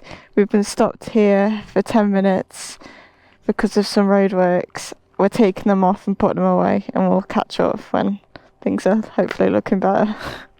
As you can hear, it is still raining very heavily, but luckily we're getting pretty good at this camping stuff now with our gear, and everything that needs to stay dry is dry, thank God. Yeah, it wasn't too painful to do, and we've just got in and are now in bed already. Yeah, we had planned to make chickpea curry for tea tonight, which we were both buzzing about. I was looking forward to it so much. But it is not worth the effort tonight, so yeah, it's a handful of peanuts for tea tonight. Get a good night's sleep, and yeah, do it all again tomorrow. And just pray that we wake up and it's dry. Yeah. We're having a moment. Martha's crying. Look at the face on that. And she's crying. It's ridiculous. It's because she's tired. Because they're charging us £40 per bike to fit the tyres on. It's not just that. It's everything. The whole place is expensive, and yeah, just money is the devil. I keep trying to. Martha's more tight than me. She doesn't let off with it, but she's way more tight than me. Or I shouldn't say tight all the time. She's more sensible than me with money. I've got to the point of us travelling now where, like, if it makes the experience, I'll spend the money. Whereas Martha's still very level-headed. So yeah, it's just one of these things that happens behind the scenes that I'm trying to capture. It's not all sunshine and rainbows. As you can see here, it's still raining, and we're about to go ride for another 7 hours, which we'll enjoy when we're on the bike and we're all packed up, but now we're having a bit of a moment. I just want to be able to get something and it not cost an arm and a leg. Like, we had some peanuts for tea, and I'm just... We had some peanuts for tea and we could have picked up a pizza last night, but we would never have done it because it was like 15 quid for a pizza. And then to top it off, my little brother's at work, and he's just sent this photo in and put alright for £2, and it's just some, can you see that? It's just some bacon, sausage, beans, and a hash brown, and it's just sent me over the edge. Because it cost £2. It probably cost about 20. We couldn't even get them ice creams for £2. No. Oh, it's just... I will look forward to getting Lidl back, put it that way. Anyway, we're going to stop crying and pack up and head out on this rain. It has given it to stop raining today, so that's hopefully true. We'll see. It was easier for us to have breakfast outside than try and do it inside, because we've also had a lot of condensation because of our wet stuff being in there with us last night. So it's fine, it is what it is. We have looked at the forecast and it's meant to be a dry day, but not until about 11-12, so we still need to crack on. So that's what I'm doing. Made breakfast outside on this picnic bench. Just got some muesli, yogurt and a bit of banana for a little bit of a change, and then I'm just brewing the coffee, and we're just going to have a breakfast stood up because the benches are really wet. And I also think there's little tiny little gnats, and I swear they're like nipping my face because my face feels like it's on fire because they keep getting near me. I don't know. I don't want to moan too much because we can't do anything about this situation. We're just going to make the most of it. So I think a bit of food will help considering our horrible, horrible lack of tea last night. So I have this, hopefully feel more human, and then Mitch will probably tell me what the plan is for the day. Okay, we're all packed up. It's still raining. Hopefully it stops raining so that we can put the cameras back on our chin. I've had to pull over and put the GoPro on, even though it's still raining a little bit, because we're just riding past so much cool stuff that I just want to capture on camera. Like, look at this. Just pulled over to put it on because there's just this massive glacier hanging off the side of this mountain here. And these views are just coming like every 10 minutes now, so I can't have this off for any longer. How's the vibes now, Moth? Now we're on the bikes, you alright? I was just crying listening to music.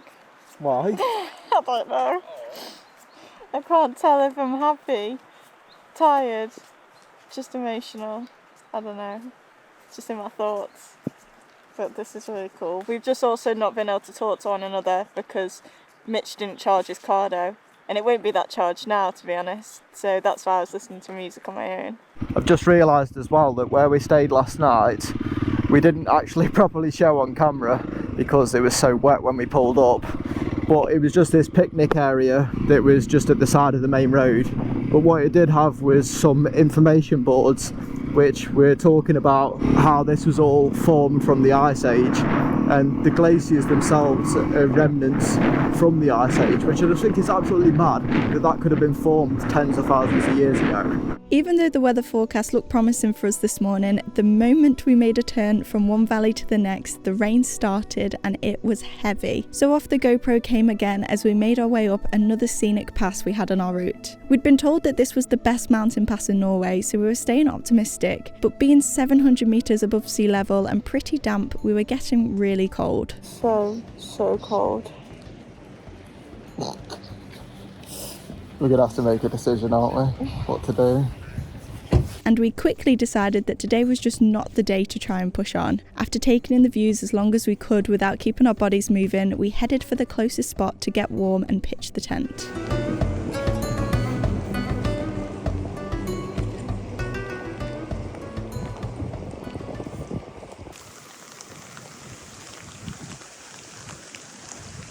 We just put the tent over there and the ground sheet over there because they're both absolutely soaked.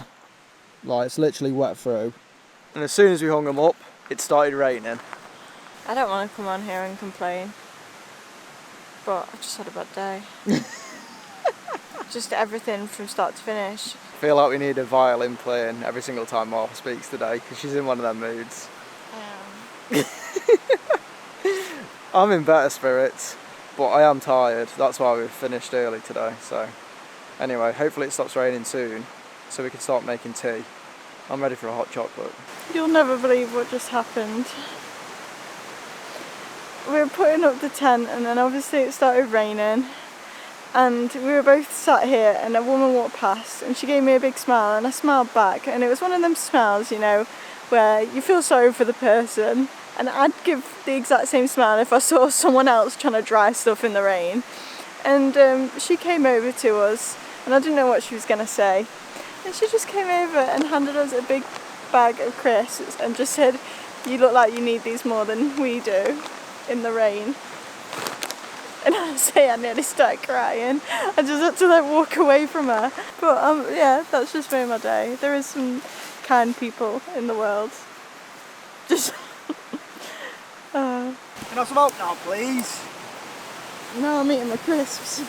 Alright, I was going to apologise for my appearance, but I feel like if you've been here since the start of this trip, you've seen me in all sorts, so it is what it is. But I thought I'd give you a little camp tour now that the rain has stopped and we're more settled. So this is what we've got. So we've got the bikes over here, tent there, and then we've got a little picnic bench there. And then the tunnel that we came out of is this. This is the tunnel. And then there is the main road just there, but mountains all around. This is actually classed as a picnic area on Park for Night, which is an app that we've been using, which we always used in our van, but we have been using it as well to find camp spots here in Norway. Like I said, this is a picnic spot on there, but people have stayed here and it's works perfectly for us because you're allowed to wild camp here. So unless there's a sign that clearly states that you're not, we're fine. And then just here is this lovely little river going all the way down. If you guys have been here from the start, you will have seen when we camped in the Pyrenees in our blue van, our first ever van, and this reminds me of that camp spot a lot, and I know for a fact that water will be freezing. I'm not even getting in. Not even a thought. So yeah, that's our little camp spot. I'm much happier because we've got food on the go and it smells amazing.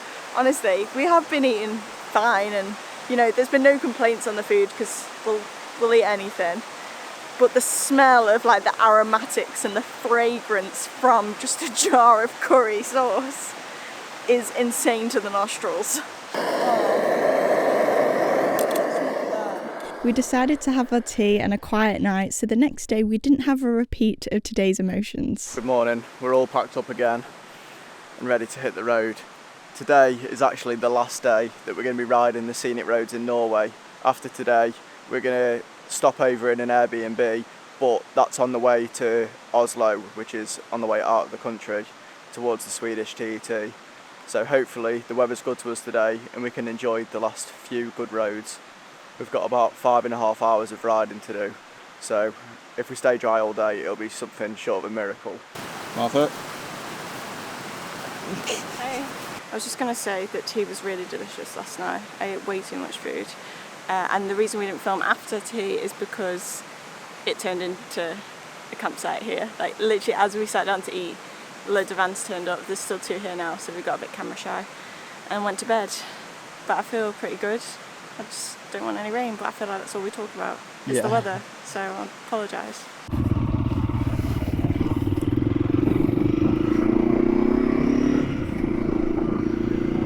Our first stop today is going to be a supermarket so we can get some food. We haven't had any breakfast this morning, so we're both pretty hungry, and it's a ticking time clock until that turns to Martha being hangry.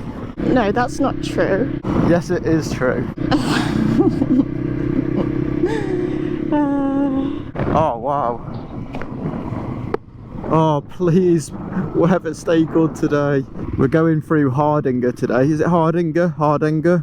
Hardanger, yeah, which is meant to be one of the most beautiful parts of where we are now, and the fjords are meant to be amazing. You're meant to be able to see glaciers on top of the mountains, so hopefully it stays like this. I'll be very sad if our last day turns into a repeat of yesterday.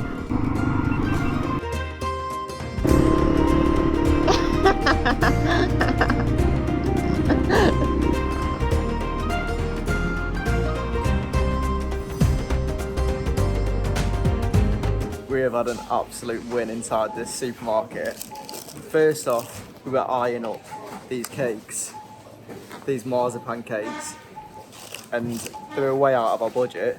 And we got around to the 50% section, and there was one in there, 50% off. And I've got a sushi bowl, 50% off. Mitch has got a crispy duck wrap, 50% off. And then we get to check out, and there's free coffee where you can sit down. Yeah. So, cheers. What a win. How happy are you right now? This is Dash and Rubber. When I say that we've stopped caring altogether about us on this trip, this is exactly what I mean. Mitch is currently just stripping in the Kiwi supermarket car park because he's been drying his socks on the outside of his bag and is now putting on a fresh pair before we... When they're not dry, they're more dry than my other one. Yeah, our boots are still really wet. I just couldn't be bothered, so I'm just dealing with it today. But Mitch is swapping them out. But I tell you what, Kiwis have gone to the top of our list now, that you can get free coffee. That is one thing for sure. Feeling so much better. Ready to go take on this amazing mountain pass. It's not a mountain pass. Oh, it's not? It's fjords. Oh, fjords. Okay.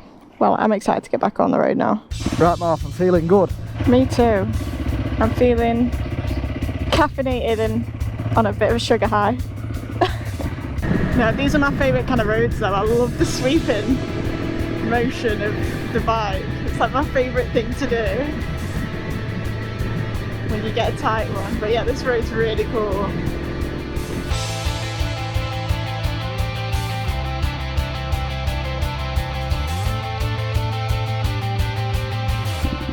So far on this road, the landscape hasn't been anything more exciting than what we've already seen, and I'm hoping that changes as we go down, but this bridge does look pretty cool. I'm not sure what the view looks like that way. Which sounds kind of daft to say, because obviously everything is so beautiful, and probably from the video everything will look super cool, but we've been riding so much. Oh yeah, it is sick actually. Wow. Wow. Oh, it's a shame about them clouds over there, because then you'd be able to see the top of the mountains. But yeah, everything just becomes a bit more normal, which is so daft.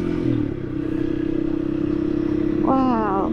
The water as well would be bright blue if it was sunny right now. I think what the issue is why this is a little bit underwhelming, is we're potentially being robbed of a nice view. All of the big mountains where potentially the glaciers are being covered by the cloud. Alright, we're getting on the ferry. It's already here. We've got into good timing. I hope this works. We've been having a bit of trouble with our number plate recognition on these new set of ferries. But I think we've ended up actually getting a couple of ferries for free. We definitely got one yesterday for free because it didn't register. Hello, yeah, we both have ferry pay.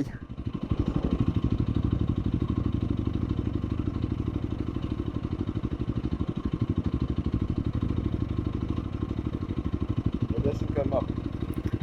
Have you? It would say you got it. Yeah, you're missing the one, DA21. Oh, okay. Yeah. Yeah, no. Yeah, all good, thank you. Yeah. I don't know why these are different to the other ones that we were getting, but they are. We've got the waterproofs on because it's just started spitting. We've got a couple of hours riding, so I'm praying we don't get too wet. Although tomorrow it is given 38 mil of rain. Yeah. This is such a pretty view that I didn't expect to see in Norway. We've got apple orchards on the sides, as well as them, oh my god, as well as them also growing morello cherries, and then you've got a fjord right there, the mountains behind. It's really nice. Oh, and honey, Mitch has got a really sore bum today. He can't seem to stretch it out, so he's not standing up because he thinks he's better than anyone else. Oh, pigs! Wow, it's a really diverse neighbourhood. He's yeah, trying to stretch it out because he can't seem to stretch it.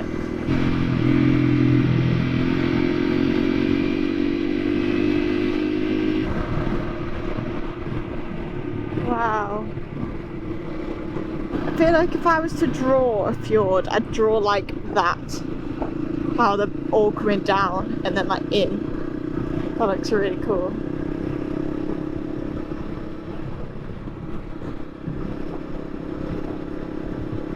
How quickly the weather can change in this country. 10 minutes ago you could not see anything of the sort.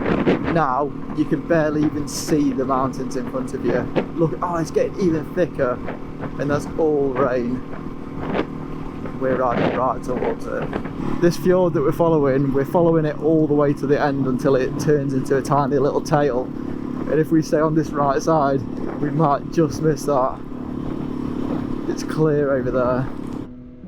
Luckily, we managed to skirt our way around the rain and headed into an industrial town called Odda. At the mouth of the fjord in the middle of the town sits a zinc smelter which produces 200,000 tonnes of zinc per year. It was partly a shame that this was sat in such a beautiful site, but it was the first thing like this we'd seen in the whole time of riding through the country. Wow, it's a massive rig that is. After we'd passed through, we started to head up towards a camp spot deep in the hillside forest. Wow.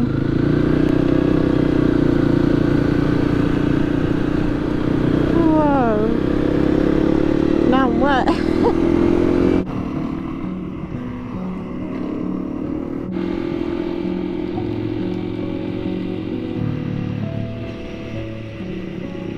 Oh, is it up there? Yeah.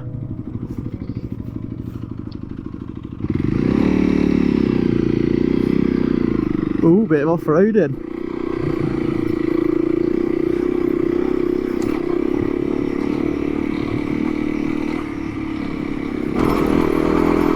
Oh my god, my rear tyre is really losing traction. How much further up do we go?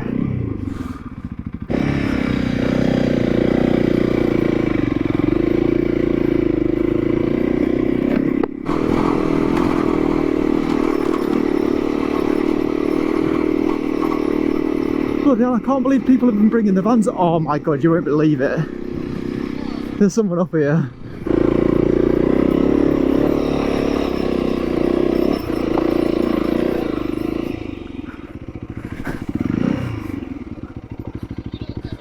No.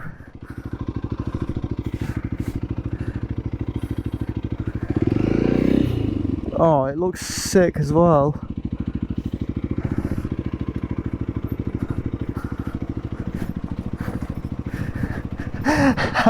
How is there someone up there after all that? That's a shame. Although, even though where he was parked didn't look very flat. Right, where was that plan B?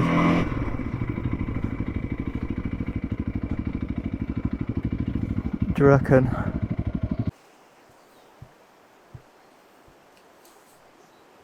Alright, so camp is all set up. Luckily we saw this place as we drove past to try and go to the other place, and it's worked out pretty well for us. Mitch is determined to have a fire. He's been watching a lot of Outdoor Boys since we've been away, so that's what he's doing because he wants a fire. Whereas I personally, I feel like shit, and I don't know why. Every time, it's been happening like for the past 2 days now, every time I bend down and get back up, I'm really starry-eyed. I've just had a massive like hot flush as if you're about to be sick, hence being like all the way down in my skin, and I just feel yeah, really rough, and my elbows have been really hurting whilst riding. I've taken some ibuprofen, but I don't know, I've been changing my riding position, but right now as well, yeah, I'm just not having a good time with the pain of and discomfort of riding. I'm hoping the Airbnb tomorrow will sort that. I'm definitely going to do some yoga and stretching in there, but for now I just want to sort of rest whilst it's not raining and we can. Mitch asked if I wanted to forage with him, but I declined the offer because I really can't be arsed, to be completely honest.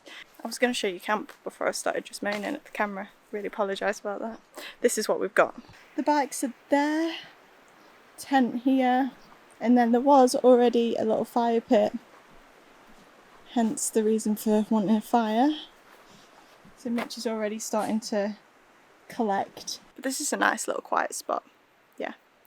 Our last night camping in Norway. Crazy. I was going to film Mitch starting the fire, but he's already gone and done it. I'm well proud of myself so far. It's probably going to all go downhill from here, but I said to myself that I'm going to try and start it without using anything that we've got apart from a lighter, because I'm not psycho. So I got a bit of tree bark, I got some little twigs that were off a dead pine, and now I've got bigger size sticks, so we'll see if we make it to the big sticks. Probably just killed it. Yeah, goes out.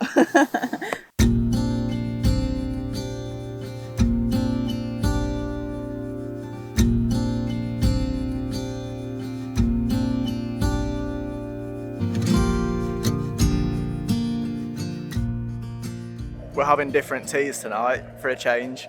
I'm having super noodles, chicken super noodles, and Martha's having cheesy beans, and then she's just going to dip bread into it. My own choice, I might add. We thought it was going to be raining, so we provisioned for like easy meals, but it's not.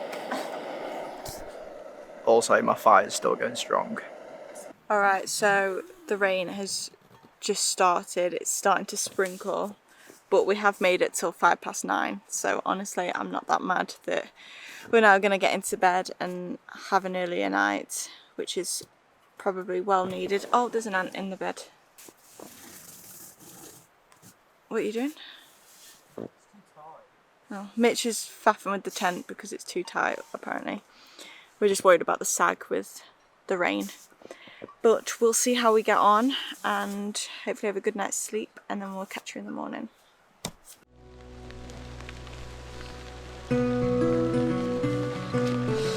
This morning we were heading towards an Airbnb just outside of Oslo so that tomorrow we could get the rear tyres changed on our bikes. As anticipated, the weather was horrendous, so we were just happy that we had a nice warm accommodation waiting for us at the end of a 3-hour ride from Odda.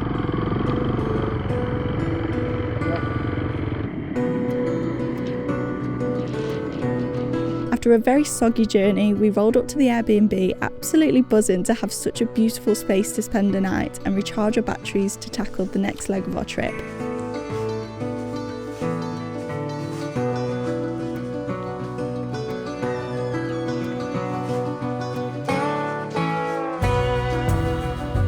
It was nice to get a decent meal in our bellies and chill on a sofa, fighting our eyes open to stay awake so we could just make the most out of this place. The next morning we headed into Oslo to get our tyres fitted. For whatever reason they didn't have a bike stand, so Mitch had to come up with a makeshift way to get the back wheels off the bike. I'm still gritting my teeth looking at this, even though I know how it went. After 2 long hours of staring at the propped up bike and drinking as much coffee as we could, we were ready to head into Sweden.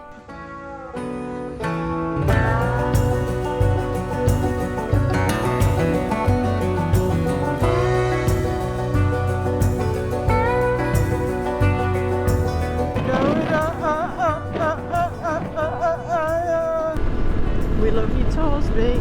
We do. We love you, Torsby. We do. We love you, Torsby. We do. Oh, Torsby, we love you.